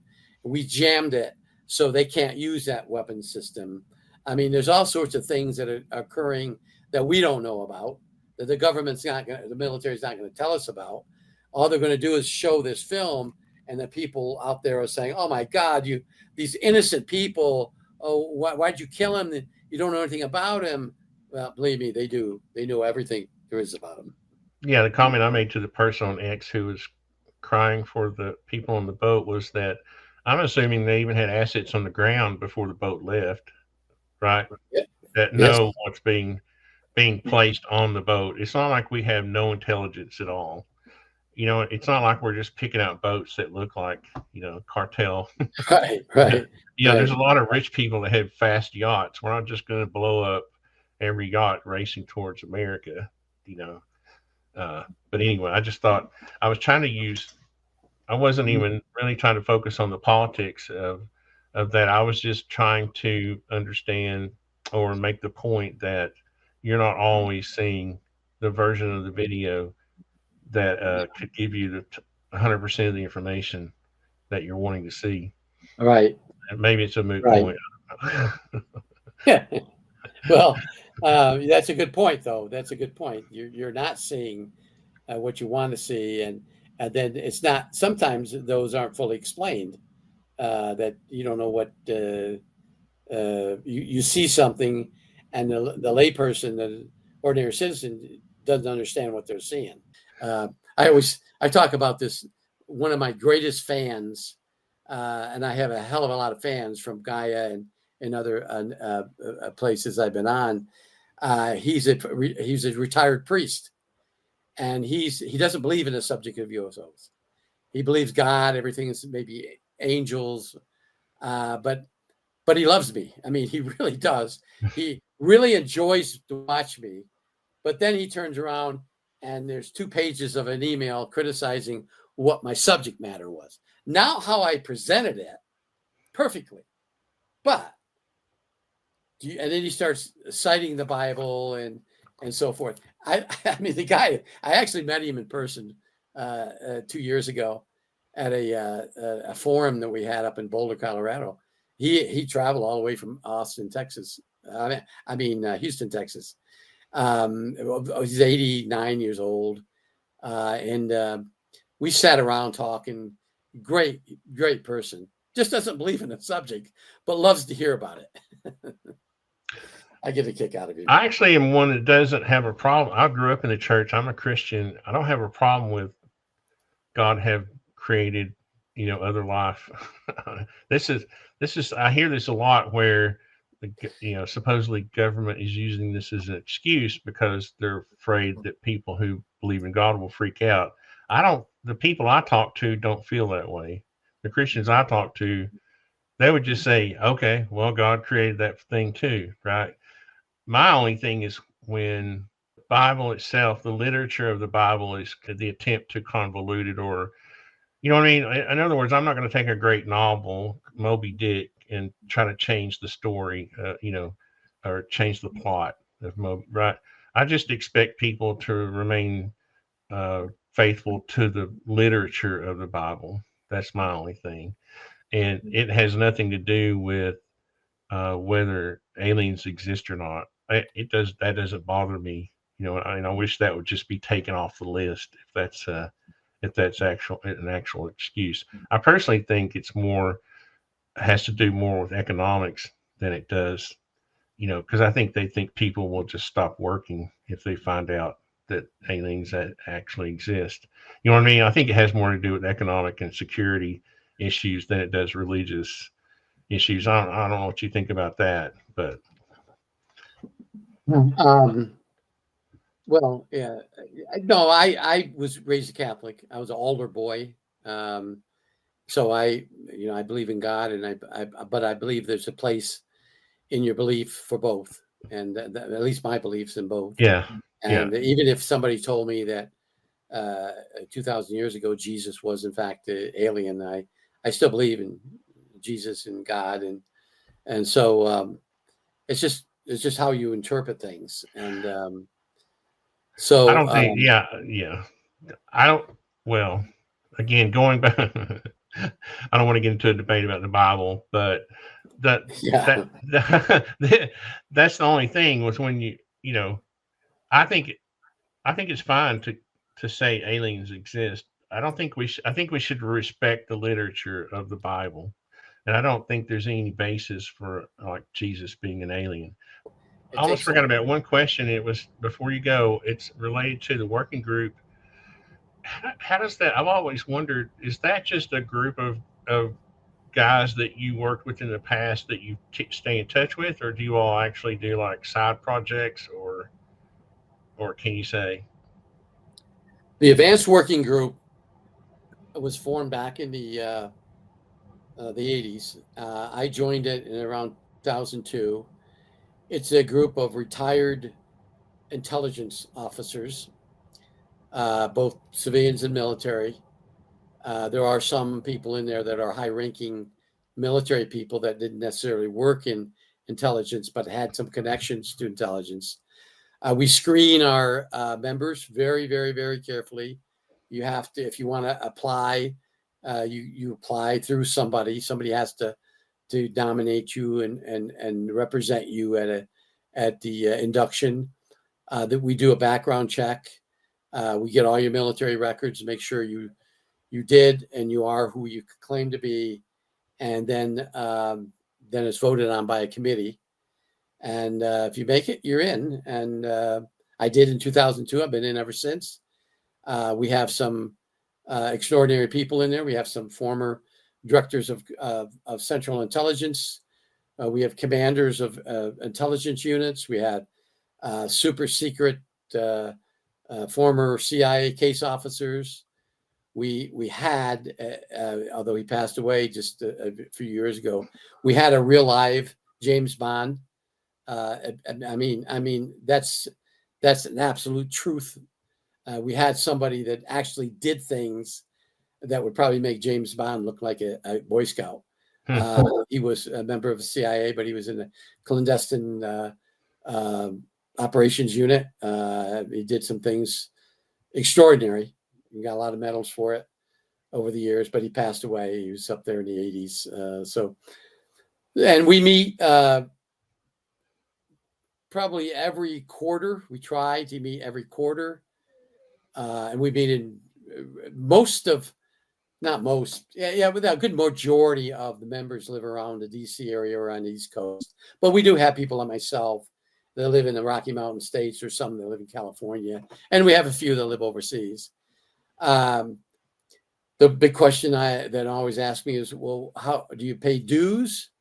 We used to pay dues, but then we got a member that was somebody that is very financially secure, and then he pays for all our travel. He doesn't pay us, but he pays for travel, and he pays for the facility, and he pays for the security of the facilities that we meet at. And we have a lot of fun. It's over the weekend from Thursday through Sunday. We talk about a lot of issues. We promote things, and it's not necessarily what you would imagine promoting. It's not. We try to stay as apolitical as we can, but there's a limit to everything. And so there's members of our group that are Republicans, Democrats, Independents, non-aligned to anything. But we, like I said, we stay away from the political side of it. But we meet, and we do have projects that we take on. And one of the projects we took on a few years ago is facilitating whistleblowers within the Senate. Now, we're more aligned with the Senate than we are with the House of Representatives. We have members of our group, the Advanced Working Group, that worked for senators in the past, so they're more aligned to the Senate than they are with the House of Representatives. So we try to facilitate the whistleblowers. We have promoted whistleblowers. We've paid for whistleblowers transportations to and from their home to Washington and back. And we try to screen them as best we can, or assist in a screening of the whistleblowers by the Senate, and to make sure they are legitimate. And so that's a big project that we have. Are the whistleblowers? I guess they're not recruited. They come to the process on their own, or they themselves aren't recruited and vetted Well, it depends. There are, yeah, they have to come forth on their own, and they have to have legitimately have been involved in the operation or something to do with it. People don't realize, unless you've been to the Senate staffers, and we almost always deal with the staffers. We don't deal directly with a senator, although we have, but normally it's the staffers. We meet with staffers, and they give us a list of people who claim to be whistleblowers, and not exaggerating a bit. And other people have said this already. Probably 2 out of every 3 whistleblowers are phonies. They never worked for the government. They never worked in a UAP program or UFO program. They are trying to make a name for themselves. They give a false name, so it's difficult to check on them. And then when they give their real name, when the Senate staffers say, well, listen, we need your DD Form 214, or we need something, to verify who you are. And when they give their real name, they find out that they're phonies. And there's a lot of them out there. But then you got the legitimate whistleblowers. And the most legitimate whistleblowers are the ones you haven't heard yet. There are many people out there are just whistleblowers, are just waiting to testify. They don't want to come out and come on X and give their story, which can be ridiculed or are false. They want to wait until they can get in front of a committee, a hearing, and they tell their story. Now, they've told their stories to staffers and others, the Department of Defense IG or the ICIG, and they've been verified. Yes, okay, you really are. Like, for instance, the pilot, the Air National Guard pilot out of Alaska that shot down that object over the North Alaska. He's a whistleblower. We've facilitated him. Was it a Chinese balloon or whatever, or was it not? Oh no, this is the other one that wasn't shown. Yeah, it was a drone. It was some kind of a container. It shut down his. He was flying an F-22. It shut down his electronics inside his F-22. So I don't know that we have the technology to do that. But anyways, and the very first person that was out there that landed in a helicopter on that object that crashed into the ocean, the Bering Straits, the ocean, the North Sea, or not the North Sea, the sea above Alaska. He's not a military guy. He's a civilian. He's a paramedic. He works for the gas company as a rescue helicopter. They've never been in the military. But when this thing occurred, that helicopter was the closest search and rescue helicopter to go out there. He was the one that went out, took the pictures, walked up to it, looked at it, realized he couldn't find a hatch to open it up. This guy's a paramedic. And so he gets back in the helicopter and goes back. We've talked to him.